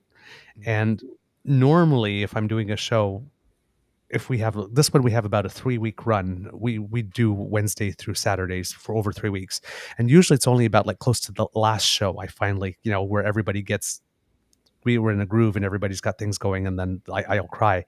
I've been crying since the first rehearsal. Every single rehearsal, they keep on giving me stuff like this that just keeps on getting. So I don't. Oops, what happened? You're still there. You're still okay. there. Okay, my screen just went dark. So yeah, I have a feeling that by the time we open, it's going to be really good, because these are 4 people that I've seen before. I've only had a chance to work with one of them before, and one of them, Bill, could be a Shakespearean actor. He's that good, and he's got that deep bass voice and stuff. And Douglas, do you lift from personal experience in order to cry, or do you just take the emotion from the material? Combination of both. I usually lift from personal experience. Like if I really need to cry and it's not material in the play that would lead me to cry normally, then I have to think about like something like absolutely terrible. How early you have to wake up for the Eager Beaver show, I would think would make me cry. Some days it makes me cry too, I have to say. Does it bother you if you were to think of a really close friend or relative dying and you don't cry? You're like, oh shit, I guess I wouldn't really care. Like, no, because it would be something else if it was on stage. If it was something that normally would make me cry and it doesn't work that day, it's because I'm either distracted or something else is going on. But this one, just the material. If you can, the thing with a play that I actually learned it when I was doing To Kill a Mockingbird, which was really weird because I wasn't black enough to be a Southerner and I wasn't white enough to be a Southerner. True. So, but they needed extra people that weren't white for like the jury scenes and all that kind of stuff. And I thought the court scenes, and I thought, well, when do you have a chance? Lots of times you do a play and it's something frivolous or something serious, but it's not necessarily important. Yeah. And we were doing To Kill a Mockingbird around the time of George Floyd and whatnot. So I thought it was important. So I just wanted to be associated in any way whatsoever. So, but we're listening to the court scene, and every night I really tried to put myself in a situation where I'm here for the first time. Even though I've heard this like 20 times before, 50 times before in rehearsal, I've never heard this before. It's like the verdict is guilty, or so I managed to do that every night. Sorry, spoiler alert. So if you haven't seen it, but I've seen it. It surprised me that I was able, because it was the first time I'd actually ever tried that, because I had nothing else to do really. I didn't have to think of any lines. I didn't have to. So I was just like, how can I make this court scene, make me look in the court scene like I've not seen this before? Yeah. And that's actually served me well on this one, because there's not a lot of solo scenes. It's almost everybody's on stage the entire time. And there's a lot of witty repartee back and forth. It's almost like a pinball, very, very fast. So things just happen so fast, and moods can change on a dime, that I don't have to think about it. And they're so good that if they just like make straight eye contact with me and look me right in the eyes, I will start bawling. Oh, wow. Spenny, did you ever do a play? No. No? I did a walk-on part in a high school play. I think it was David and Lisa. Is that a famous play, David and Lisa? I don't think so. I don't know. It sounds like something the student council president wrote. Yeah. No, it's a famous play. I acted in Single White Spenny, and also known as Single Season Spenny. So that tells you basically everything you need to know. Oh, no. Like, was it the same from the people that brought you Train 48? Single White Spenny. Which, Train by the way, was I'm on that train all the time. I'm a Via Rail nut. So Train 48 was like, why is this happening? Did someone lose a bet? Is this really what passes for Canadian television? Yeah. It was like watching. Was that during the writer's strike though? No. No? Okay. No, and it was on for like 3 seasons or some shit. Like, remember what was that network that it was on for like a minute? Like it was a new city TV kind of network in Toronto. I can't remember. And that was the CHGH? No, CHGH is like That's Hamilton, isn't it? long running thing. This was like, and it was I can't remember what it was called, but it was like at church and like fucking I don't know Queen or something like that, and that's where their offices were. And it was just like the new VR. Does that sound right? Yeah, that sounds right. Oh yeah, the new VR. That's Yes, what- we had the new RO for a while. CHRO changed to the new RO in Ottawa. New Yeah. VR. It's just like, oh my god. Yeah. So as soon as you hear the call sign, everything's gonna suck on this network, and then the Train 48 makes its appearance, and the fucking train walls like. They don't rattle because they're like it's a train and the whole train's going like this. They do it because it's fucking chalkwood and someone's holding it up on the other side like this and like literally flinched or something. Oh my god, it made me You can say that about the actually film Honeymooners it on too. a train? If you watch the Honeymooners, sometimes when Alice or Ralph slams the door, you can see the whole wall, and they're supposed to be living in a tenement building. There's a scene in Lord of the Rings. Is it Lord of the Rings? No, it's Game of Thrones, where Jon Snow takes out his sword and goes like this, and the sword goes like that, like it's rubber. And someone caught it. There's also a Starbucks cup. Starbucks cup. Yeah. In one of the scenes of Game of Thrones, and someone's cell phone is in Game of Thrones too. So that was kind of neat, like the accidental Easter eggs. Did Easter eggs exist when you did Kenny versus Spenny? What the hell are you talking about? Easter eggs have been around. I'm Jewish. Cadbury. We don't do Easter. Actually, I do, but now because I married a shiksa. But do you know what Easter eggs are? Yes. Okay. I didn't know until like 2 years ago. I swear to God, I didn't know. What? I used to call them subliminal jokes. I didn't know just the terminology. Let's ask the Jew about Jesus. Okay, let's do that game. Holy fuck! They nailed him to a cross. Sorry, go ahead. That's the old joke. Jesus, why he doesn't play hockey? Because they kept nailing him to the boards. Yeah. Bad joke. See, Kenny does jokes like that on stage. That's actually and funny. People laugh like they've never heard it before. That joke's I've never heard it before. So I'm afraid to react to jokes like that because of backlash, which sucks because Oh, no. I live for the backlash. may I tell a Jesus joke then? Yeah. Jesus Right. Christ, yes. You're clearly not that afraid. Yeah. This is a shitty way to spend Easter. Oh God. So it's a bad one. I learned that in church, though. Correct. I learned that when I was fronting a Christian rock band. Come on, guys. My mom's watching. Really? Want to see beautiful I trained my son Casper to whenever he sees a statue of Mary to walk up to him and go, "Hey, Frank." Just for no reason at all. It's because I just wanted to fucking do it. My kids they don't believe in God, and my ex's mom hates it. She's like, because they'll say, "Well, Granny, I don't believe in God, so it's fine." Whatever it happens to be that he's doing, and she's just like, shakes her head and walks away. It's like that's this whole God thing and religion, which I used to be tolerant of, is responsible for most of the skullduggery that's going on in the world. You think so? It is. It's all because they know the writing's on the wall. It's over. Especially the younger generations are not going to buy into it, so they're freaking out. They're banning books. They're going after trans people. It's disgusting. I've become so anti-religion as a result of this move they're making. Well, and it kind of goes back to the dumbing down of everything. When you remove the books, you remove the education, you get your mindless sheep. And that's how religion works, is you've got your mindless. They don't want to think. We don't want you thinking for yourself. Here's your spoon-fed thought. So. Well, that's what we talked about this before, James. Hitchens. He says, not only does Christianity want you to be a slave during life, that it continues after you die, right? That's right. It's unbelievable. Heaven, and I never heaven is a celestial North Korea, as Hitchens would say. Yeah. You're just sitting there worshiping forever. It's like, when is this fucking worshiping going to stop? And eating golden retriever puppies or something like that. Oh. No, I never saw myself as being that anti anything, but I see it so clearly. And they don't talk about it, but that's the underpinning of all of it.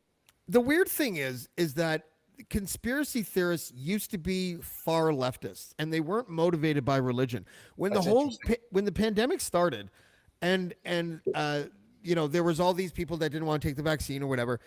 When it was actually Dean, like I was talking to him on the phone, he's just like, dude, all these people are like not all of them. Yes. It's like a He bulk knows, of these people yes. are like Jesus loving people, like the same demographic that doesn't believe in vaccines, believes George Soros is an evil wizard, all that shit. 100%. And I was in disbelief at first, and I didn't say no, they're not. I just was like, really? And then when I started checking it out, I was like, holy shit! Like, it's totally And he knows true. because his family isn't Dean grew up in a religious. He grew up in I don't want to speak for him, but I believe it was like a extreme evangelical sect, right? He talks about it. So it's like, I didn't know that. And I find that really bizarre because when we were growing up, when 9/11 happened, for example, not when we were growing up, but when 9/11 happened, all the people that thought it was an inside job were lefties. They were not right wingers. You're totally right. So I don't know I when never that thought of flipped. that. You're right. I don't know when that flipped, but it's weird. It flipped maybe the same time that hating on free speech flipped and became a left wing thing. Yeah. Which is now really weird. And I know that there is an argument to be made for disinformation and hate speach, but but let's talk about that for a second. Yeah. And then I got to go. But that's my thing. Like now it's like Elon.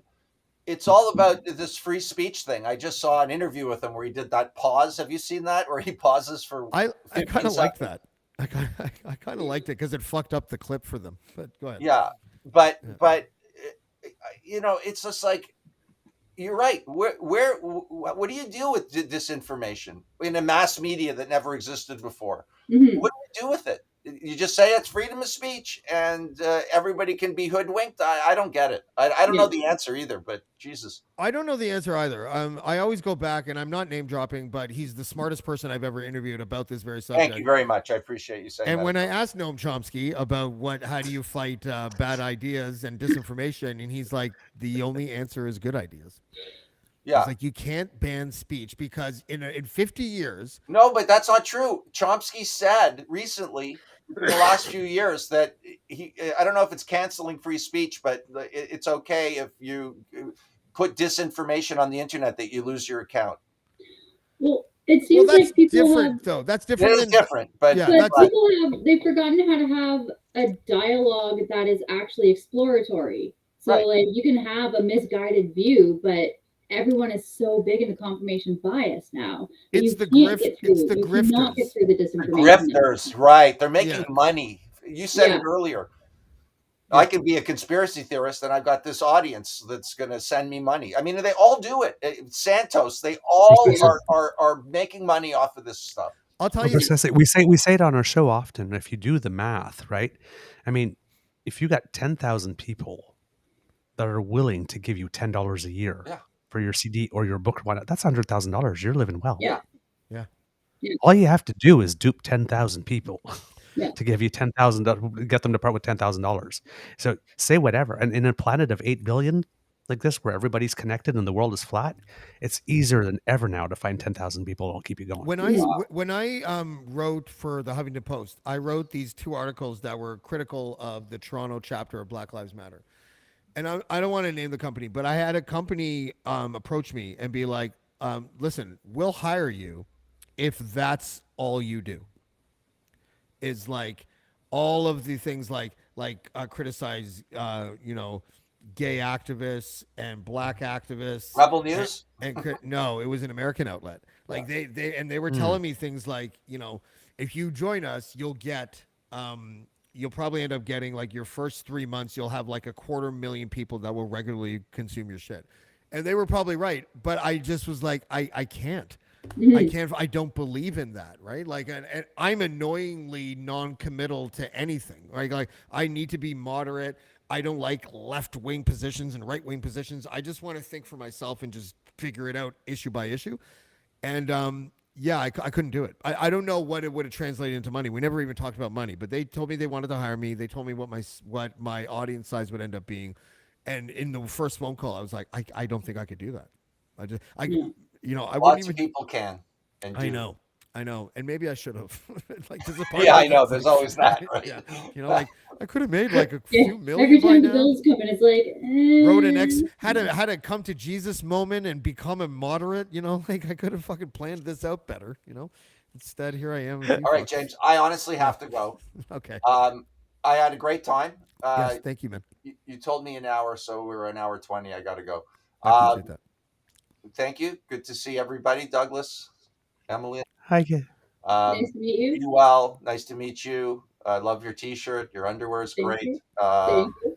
James, You're I great. What's not to your love? underwear. Thank you. I'm Thank sure I'd you. like Douglas's underwear. I just have a feeling. Not wearing any. Okay. That's Ooh. what I'm talking I'm about. kidding. I'm kidding. I am. Spenny, I liked your appearance tonight. I thought your jokes were funny. I appreciate you. Okay. Bye, everybody. And some of us here will make passes at boys who wear glasses. Just saying. Ooh. Oh, jeez. Yeah, yeah. All right. I'll Yeah. see you. Wait, he's wearing glasses. Costco, baby. Hey. Oh, Spenny. He's awesome. He was fun. That's the last time I He's make such a a sweet shirt for the man. show. No. I didn't even know that Paul was going to try to come tonight. So that I didn't, and I was trying, I want to keep it 4. I never want to have 5 anymore. Mm. So I'm Okay. a 4 guy. I didn't think, it's only 10:21, but we'll wrap at 11. But Spenny is, so I don't know if you saw Douglas, but I was like, I call Emma all excited. I'm like, get a T-shirt that says "I love Spenny." She's like, okay, yeah. And then to Jenny, I said made the same this thing. today. She I was like, made this. Really? I've never Yeah. made a shirt before. So Cool. and I said the same thing to Jenny. So the plan was to have Spenny, who normally doesn't have that kind of attention, have 2 girls on the show at the same time with "I love Spenny" on their boobs, and then obviously, like to sweeten the pie, no Kenny's allowed on Emma's beautiful butt, right? And I thought it was going to be a dope thing. There you go. See, no Kenny's allowed. This is and Spenny's literally like this. I appreciate the compliment that's being communicated on your shirt. You know what though? I would be the same way. Like compliments, like I love compliments. I don't know how to take them. I default to thanks. I had all these bits lined up. I was like, yeah, man, like this is gonna be great. Like I thought, in my mind it was hilarious. And then when Spenny was like, I appreciate the compliment that you are exhibiting with your T-shirt and the letters on it that spell "I love Spenny." Don't think I don't. And I was just like, I don't know. I took that as a compliment. I know, but I thought it was gonna be hilarious, but it wasn't that at all. I need more practice at writing bits, I guess, right? Like, Well, I do. you have to know the person. If you're including someone in your bit who's not aware is in your bit, you have to be very good at predicting what they'll do. I am obviously. It's about the only now way. I'm good at predicting Spenny. Now it's just like, like maybe the T-shirt should say something like Spenny's personality is pretty good, and he'd be like, yes. Over the moon. Yeah. Just whatever is very. But it's not a lie. It is not a lie. I from the show, I like them both. Like Yeah. if I go back, like I will say the goat episode. That was probably my favorite because at the time my next door neighbor had a goat and I wanted to borrow it and try and see how long I could go tied to a goat, but my neighbor wouldn't let me because they wanted to eat it for Easter. They were Greek Orthodox. So but at one time you were not the goat. No, but I am the throat goat. That's right. No. Well, Douglas has said the last time that you said that, Douglas was like, I'm sorry, excuse me, you're what now? Why wasn't I informed? I think there should be a professional match. Yeah. Well, you know what? Name and time and place. No. My house. Up for it. Sorry about no one being around except for me. No. But can you tell him it wasn't easy? Emma, can you you just tell him it wasn't really easy? Oh, sorry, go ahead. I actually wasn't surprised by his reaction, to be honest, because it was very on brand, on point for who the portrayal, at least, of Spenny that I watched over the years, right? I tried to get Kenny to come on the show too, but he's at his cottage. Oh. Because then again, I thought your butt would have been good for Kenny to like bust all of our balls or something. It's hard to throw shit like this together and expect it to stick when you're the only one that's had it as a figment of your imagination, and you're trying to get people to play. Why don't you know what's going on in my head? Like Spenny, You know. Well, What do speaking you of mean, butt, Kenny? You're at a cottage. Fuck you. my butt's going to be on a calendar. Really? Ooh, tell me more. Naked News is doing a calendar. They do one every year. And this will be my first calendar ever, but I have a shoot date to have a picture of my butt. I don't know what month I'm going to be, but I am very excited. You're porcelain skinned more than really tan, so I would say you'd be a winter month. Maybe. Unless they give me my birthday month. Ooh, which is September. Ooh, That's always a good month. That's when the sun starts going down. Everybody watches the calendar in September because back to school. Yeah. Exactly. You'll be very viewed. August is probably really filled with anxiety, isn't it? Hmm? Like the last Not week for of me. August, I remember getting nervous. Now it nervous is for me. stomach. Like it was like a neural pathway, you know, because you spend 10 years going to school, elementary school and high school. And when the first day of school, especially on the morning of the first day, there was the jitters. I always had a little bit of jitter. And sometimes it was excitement. When I was really young, it was like I was a little afraid of kindergarten the first day, whatever. But there was always some sort of anxiety attached to it. And then I realized, like every year since I dropped out of college, at around that first week of September, I would just naturally feel a little nervous. And I thought it was because my biological clock was remembering anxiety from when the first day of school was. Could be wrong. Could be. Oh, okay. Oh, Yeah. Am I the only one that's ever had? Why are you guys spennying your reaction to my anecdote? We're thinking. We're all pondering. spennies now. That is a great anecdote you just told, James. Well done, sort of, I guess. You know, I'm trying to get back to my school days without, like, I don't know. I didn't pay attention to the calendar. So there, for probably an embarrassing number of years, I didn't know that it was the first, school went back the first Monday after Labor Day or something, or whatever it is. Like, I don't think I actually really knew that until probably grade 7. I'm just like, my mom would be like, "Oh, you have school next week." I'm like, "Oh, okay." So see, for me, it was opposite when I was a kid last week in August. While everybody was dreading it, I loved it because when I was a kid, school was the only thing I was good at. Oh, really? How helpful that was. School and dance, because I was terrible at sports because I was a dancer, right? I had a 28 waist, but I was 112 pounds and I was 96 pounds of ass. So I couldn't run fast. Nobody had ever taught me to throw, taught me how to throw or catch. So sports were out. Like, sorry, you were a big kid, or just your butt was big? Just my lower body, my butt, and my legs from all the plies and pushing down from the floor. So you could balance a tray on that ass, kind of thing. Pretty much, yeah. I had a 20. My measurements were 34, 28, 34, but I needed like a gymnast, for fuck's sake. Right? Yeah. But I needed 34 pants to get them over my thighs and my butt. Yeah. And then everything around my waist was a potato I was sack. the same. I had a 30-inch waist, but I had to get 34 pants because I had a bubble butt when I was young. Yeah. And I was really disappointed when I was 43 and I was like, wait a second. The bubble is like only half a bubble now. Like it's not as bubbly when you feel as it your used to be. When you feel your sit bone for the first time, it's a shock. Yeah. I stopped dancing, and my roommate at the time was a phys ed teacher, and he specialized in gymnastics, swimming, and diving. And he told me to take up swimming because it was good, no impact for the knee. So I did it, but I'm not a sprinter. So it's like 800 meters, 1,500 meters, open water swims now. Like this, my lower body slimmed down. I got shoulders, and then I lost my butt. And one day I'm like sitting down, and I can't get comfortable because my butt hurts. And it's like, what's this thing? Oh, that's what my sit bone feels like. I've never felt it before. This is weird. I don't like it. I'll be right even back. though I grew up like dancing and Casual skating. Friday. The host is allowed to leave for a second. Yep. I'll be right back. Okay. Even though I grew up dancing and skating, thanks to my lovely scoliosis, I've always felt my sit bone, which you know, it was a very strange thing because like my classmates, you know, when you're sitting around in a circle and you're doing your warm-ups and everything, I'd be like, oh my God, like, can I just like get a pillow, or, you know, you kind of like adjust, and like no one else had that issue. Right. And, you know, I would always remember my teacher also, like, she'd always be like, straighten your back. I'm like, I can't. I physically cannot. Yeah. Well, that's the thing. When I was swimming, I wanted to do the IMs, and I figured out while I was in the water that something happened while I was dancing, that my body wasn't straight. So when I'm in the water, because when you're doing the breaststroke part, you have to be flat and your legs have to come back like a frog, right? but I was always like this in the water instead, Yeah. like a little twisted, and my legs would always end up scissor kicking, Yeah. and I'd end up getting disqualified all the time Yeah. because they're not supposed to cross, and I couldn't figure it out. I guess, and it turns out, yeah, just from all the dancing, because you're dominant on one side, you spin on one side, you turn on one side, so my body was torqued on one side. Exactly. Same with like all my bruises. All the bruises I get on the one hip are definitely not on my supporting leg. All my scars are on the right side. Yeah, I mine are fall all- right. Timber. Oh, look, he's falling again. Yeah. Gravity's still working.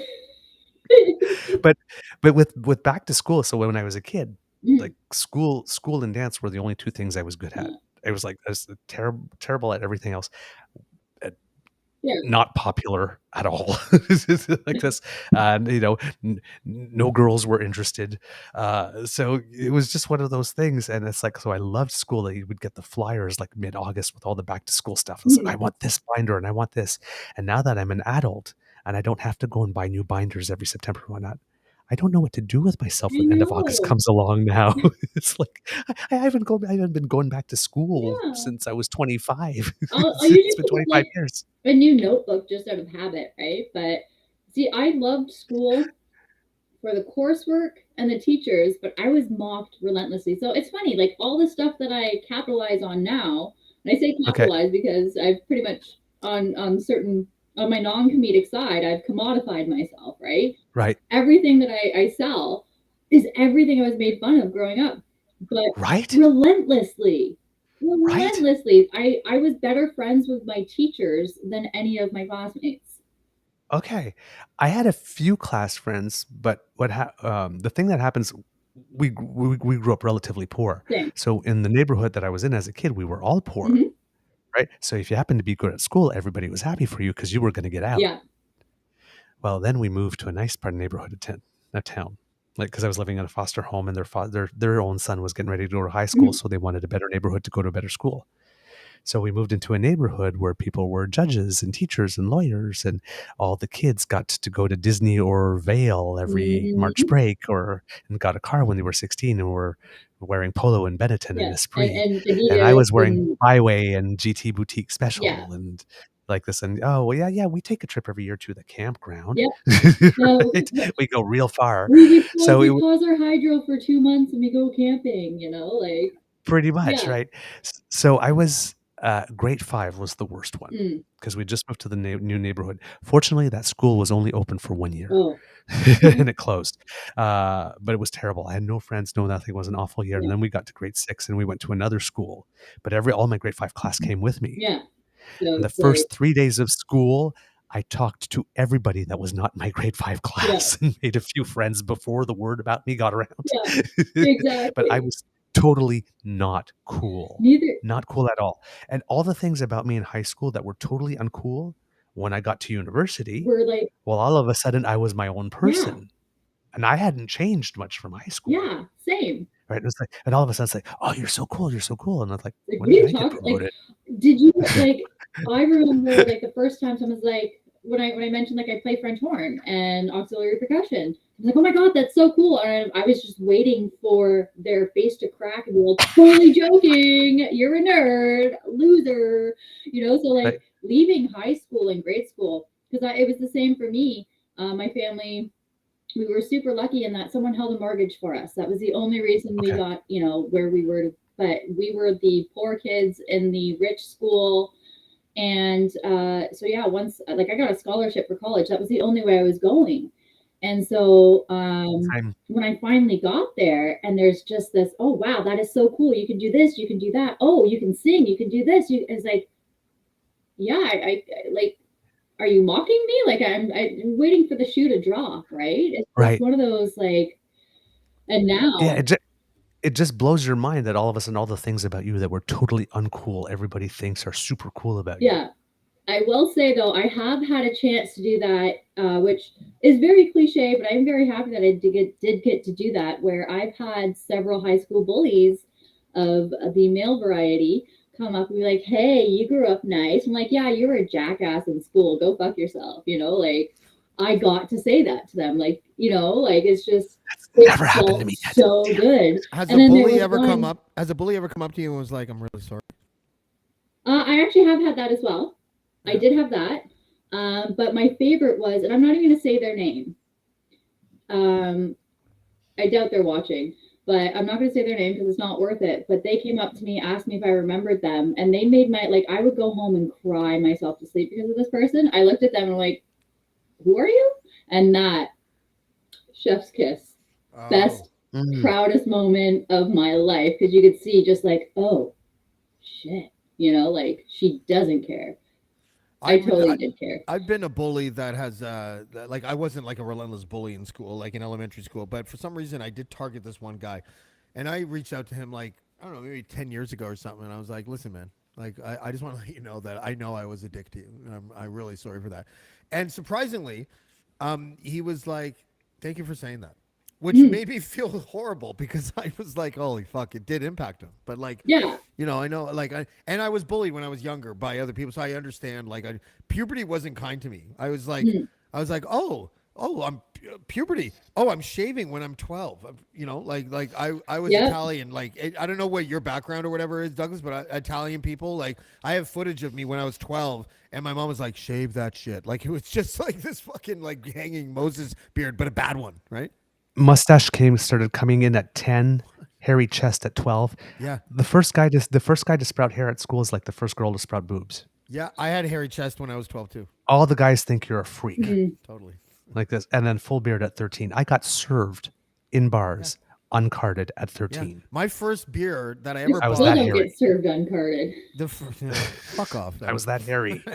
The first time I bought a beer at a bar was at the Royal Strip Club in Whitby when I was 14 years old. Yeah. First time. The Labatt's Blues tent at the Super X in Ottawa. Wow. Nice. I just They served me 3 times that night. Yeah, they don't ID at bush parties. Yeah. Though we would find like random cases of beer along the creek and just bring them. We didn't know who they belonged to. So. Can we? Because we have about 23 minutes left. I was wondering if I could switch gears here and talk about the online dating adventure. Yeah, please do. So I was like, I was listening to, I don't normally do this, but whatever the podcast was when I was talking about how I hate online dating, I think it was last Casual Friday, and how I was like this and that. I was like, you know, maybe, just maybe, it's a little bit ignorant to say that if you've never done it, right? So I was like, what should I do? So everyone's like, well, where you are, probably Tinder would be the best one because there's not many people. And so I signed up for an account. It was like, it didn't take me long to write the bio.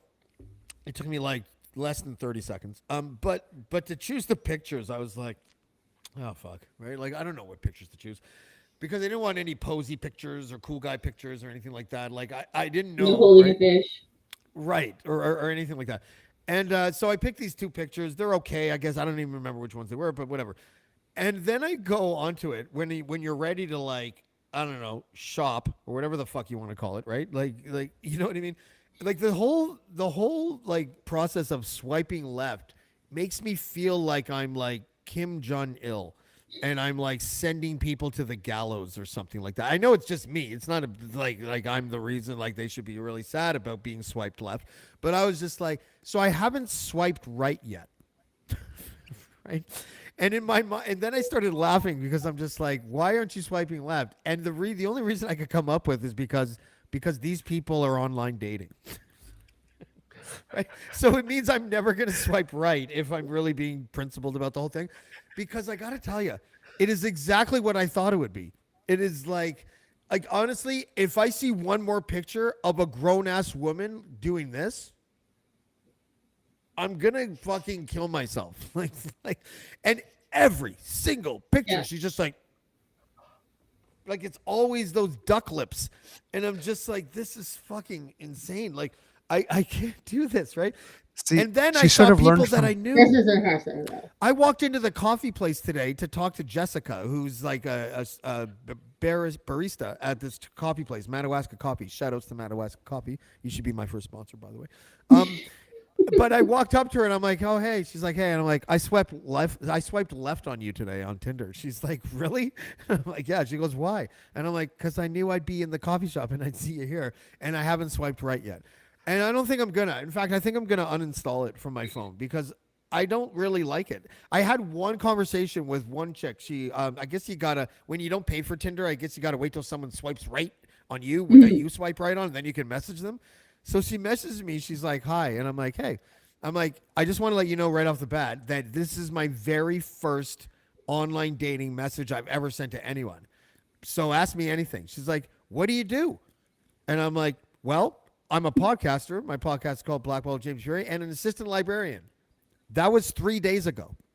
She hasn't messaged me back, and I'm like, Ooh. "Okay, I guess I've already failed." Right? Like, so sorry, Wow. I did swipe right on one person, and that was the reason that I'll never swipe right again. I'm just like, this is awful. How did this happen? So I think I'm gonna get rid of it. I'm gonna bring back talking to people in person. Yes, that is how I do Please. it. I'm gonna bring it back. Please. I tried online dating for a while. I had a profile for the longest time. Hookups it worked for. Yeah. Um, nothing remotely anything deeper. Yeah.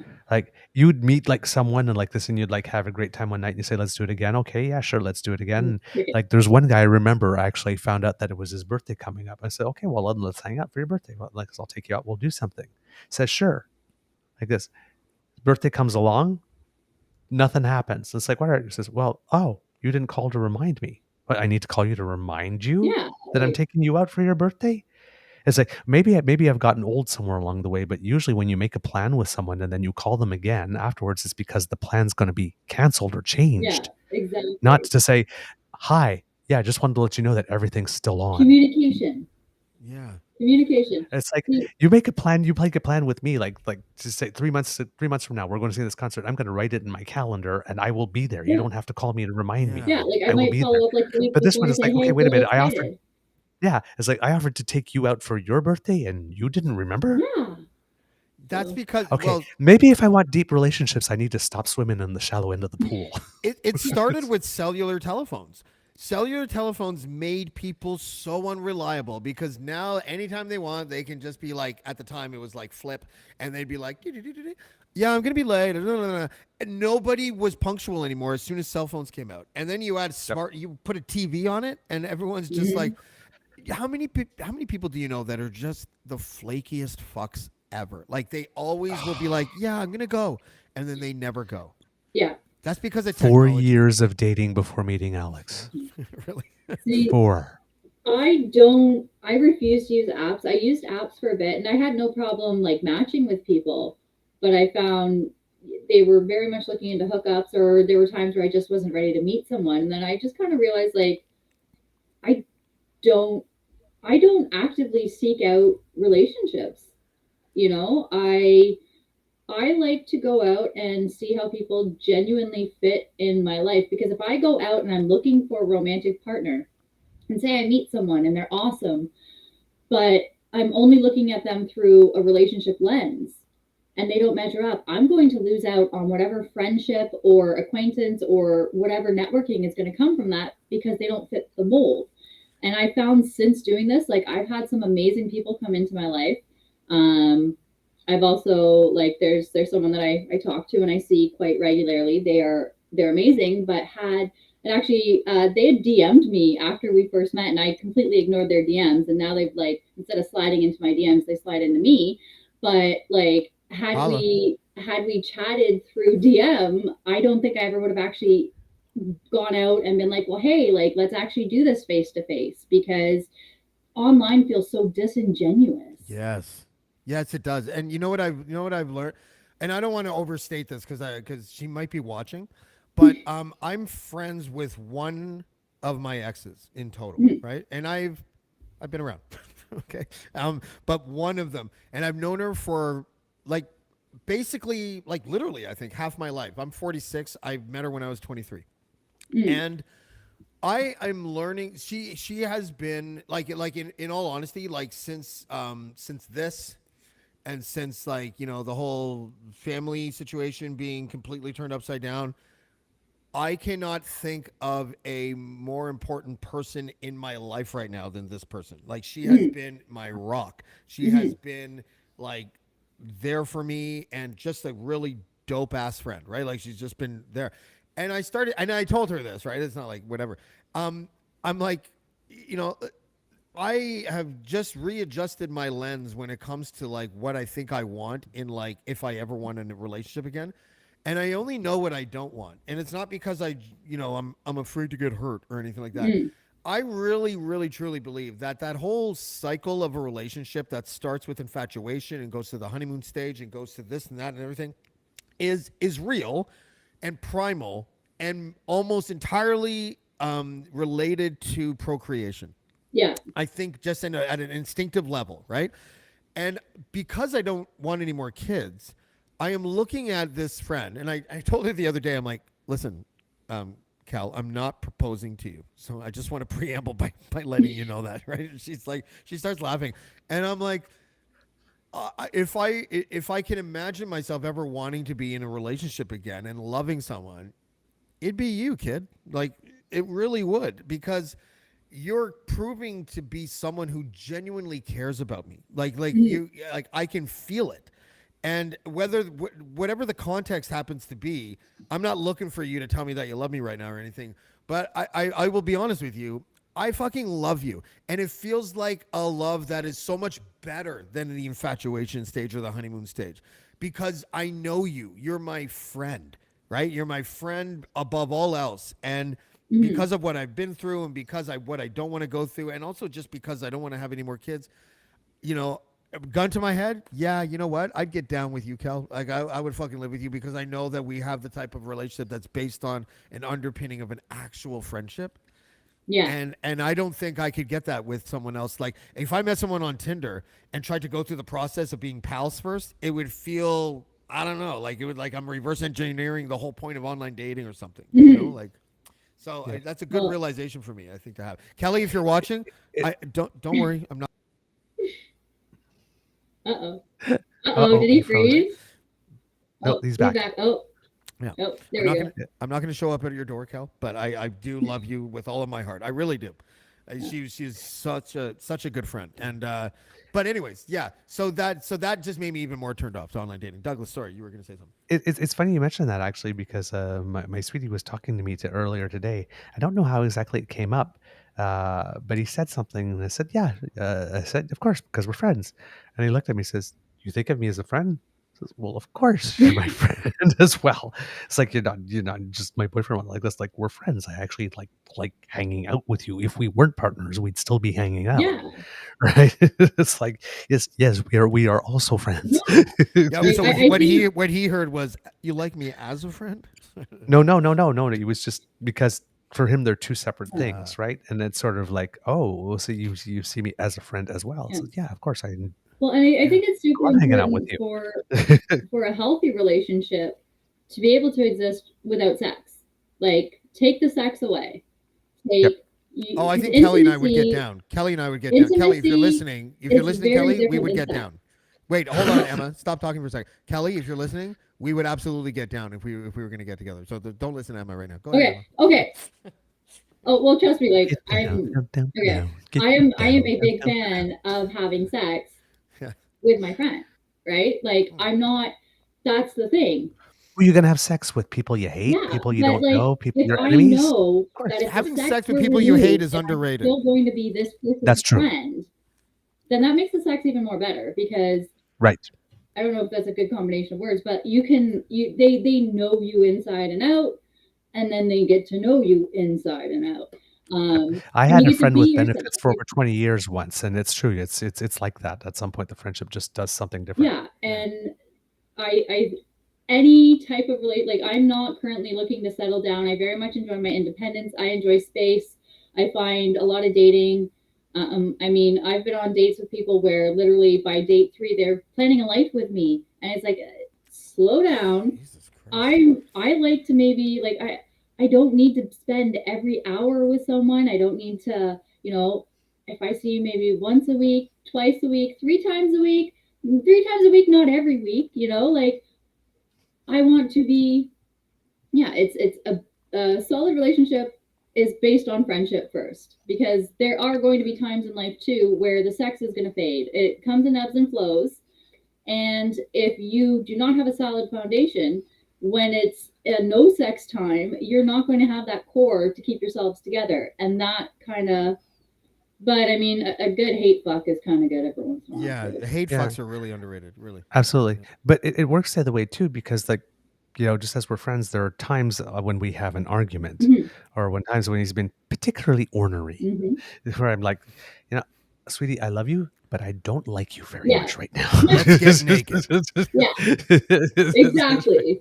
I think makeup sex. I will always love you. That's never going to change. But right Right now, I now, don't like you. makeup sex is one of the greatest inventions of all time. I really believe that. Yeah. Yes. I Yes, had a essential. whole Spenny joke about that. Spenny, if you were a porn star, facial on Spenny would be called white on rice because he's Spencer Rice, right? Or if I were to write his face, Right. White on rice. I'm pretty white. Yeah, that's true. That's true. So I guess that changes the expression. I'd be on you like white on rice. Rice, white all over that rice. Look at that shit. I'd be on you like rice on white. Clean it up. Clean it. Whoa, chopsticks. Wow, I've never seen that before.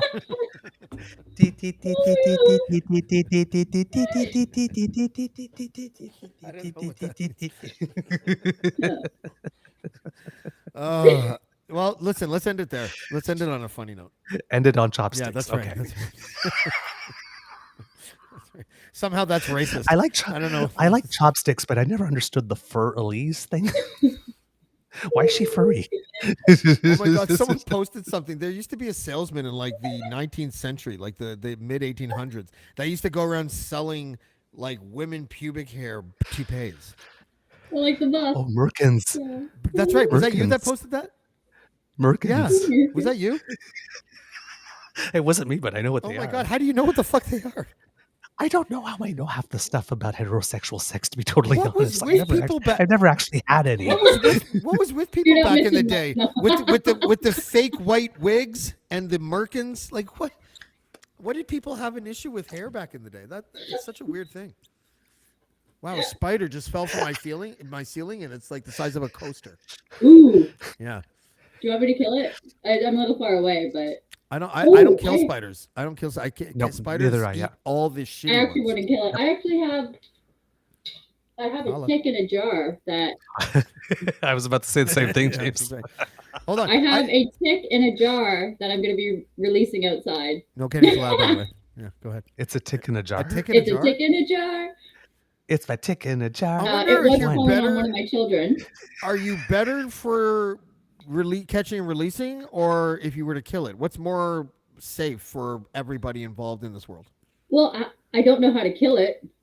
You don't know how to kill a tick. No.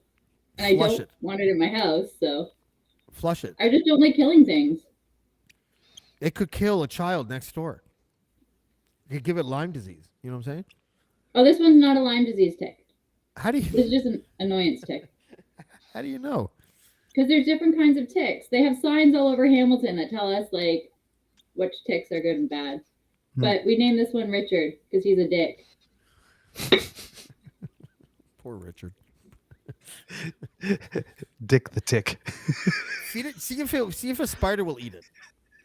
Ooh. Yeah, find a spider. Listen, mail it to me. All right, we will feed your spider. You know what? Someone is. We're gonna have Schrodinger's tick. Someone sent me pictures of a ball rattlesnake. Does that make sense? Is that a type of snake? A A bull ball python. rattlesnake? That's right. A bull python. Okay. And she was convincing me that how good of a pet it was. I didn't know this, but like domesticated snakes nuzzle like a cat does against your leg. Like it will be Really? like. They like the heat. Yeah. But they're affectionate, or at least we see it as affection because it looks like a cat doing it, but maybe they're just like plotting our demise. I have no idea. But she made me like honestly think about getting a ball python as a pet because I have a mouse problem certain times a year because where I live. Mm-hmm. And I started to like I'm growing on the idea of just like letting a python roam around the house and eat mice. Like I seriously. wouldn't let it roam around the house. I wouldn't let it roam around. Why not? Well, Because it's kind of a constrictor type Yeah. thing, right? you don't want to. Yeah, you don't want to let it roam around. Well, unfortunately, and fortunately for my kids, my wife stole them, and so now I don't live with them. they still come over. So, but I'll put it in the tank when they come over. Is that Yeah. what you mean? Well, no, like you don't want it to come around your neck when you're sleeping.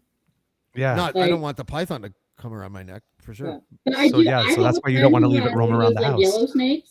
But and, it's the not yellow supposed to do that if California it's snakes, and I use it to domesticated. pick up chicks, and it's pretty it's pretty useful. But They it's tried not- it on me, but I kind of saw through it. and did Okay. not make it. Next week we're giving you headphones, Emma. Okay. Okay. Thank We're you, because talking- I'm loud. We're talking. No, it's not that. It's not about volume. We're talking over each other because you hear it. I think you have a little bit of delay on your end. But either way, the point though I thought was that the ball python has a person that it won't fucking kill, and that's why it would. Okay, really? Is it like? Even Siegfried got eaten. Yeah, but that was like a fucking anaconda or something. If Like, I died tomorrow, my It was a cat would eat tiger. me. oh, right, a tiger. Was a tiger. Sorry, I thought we Yeah. were talking snakes still. Yeah, it was a It was like, tiger. kitty, kitty, kitty. Okay, the It was tiger and a. Siegfried, not Sigmund. Yeah, but I mean, But they also what? made They it had- do shit. I just want to let it go and let it eat mice and have it nuzzle me. I don't want to The No, reptilian. all I'm saying is that once you let it go, if you can't find it before you go to bed, you probably don't want to go to bed. Yeah. I think that Bobby the ball python would love me and it would like just snuggle with me in bed. It would become my blanket, like my neck blanket. I don't know. Maybe I don't know. My lumbar Oh, support. love it. Imagine Yeah, that. like- I could train it so that it would just be at my lumbar. You know? Oh, great. I will squeeze him and love him and call him George. Yeah. That's right. Why wouldn't I do that? I'd be stupid not to do that, Douglas. Not call him George. Just to have one roaming around the house. I would take that risk if it would mean never having to set another mousetrap again. You guys don't understand. Certain months of the year in my house, it's Yeah. Get a like cat. I catch like 3. Oh, that's right. I am getting a cat. That would solve that problem because when we had a Yes, cat, that would. they all hid in the walls. They And the cat will only eat your face eventually. Yeah. Like I said, if I died tomorrow, Riggs, the one that tried to fight the raccoon tonight, yeah, if I died tomorrow, she'd eat me 100%. But That's 'cause they're she's crawling clean. all over me first thing in the morning, giving me love. So that's because they're clean. She's just sampling. Yeah. I wonder if cats Yep, get. still tastes good. wonder- I'll keep her I wonder around. if cats get upset when people die, or do they react like Spenny? That human is no longer with us. The human has I expired. guess I have to find another way to get nourishment. That's right. I will eat the human. no. Douglas, Emma, thank you for joining me tonight. This was a funner. This is I think since I got out of the hospital, this is my favorite Casual Friday because it was like a lot of people here. Even though my Spenny joke didn't work, I'm okay with it. You know. You know what? He reacted on brand. I think it went well.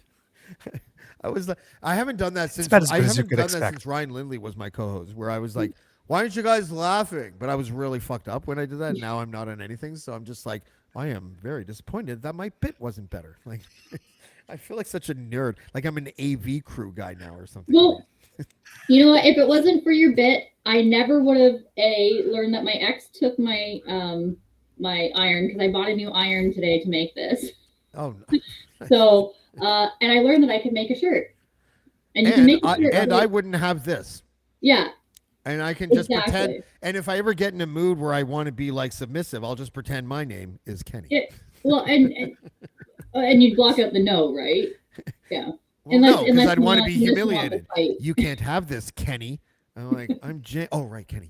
Yeah. Oh, mommy. You know, actually, You're not good enough to have this, Kenny. I'll make sure to send you a copy Wow, of the calendar. Douglas, when it you've comes been a out, very too. bad Douglas, boy. call me out to you speak my language. Kenny, you've been a very bad boy. You can't have this just now. We have to wait to see if you get 2 marshmallows.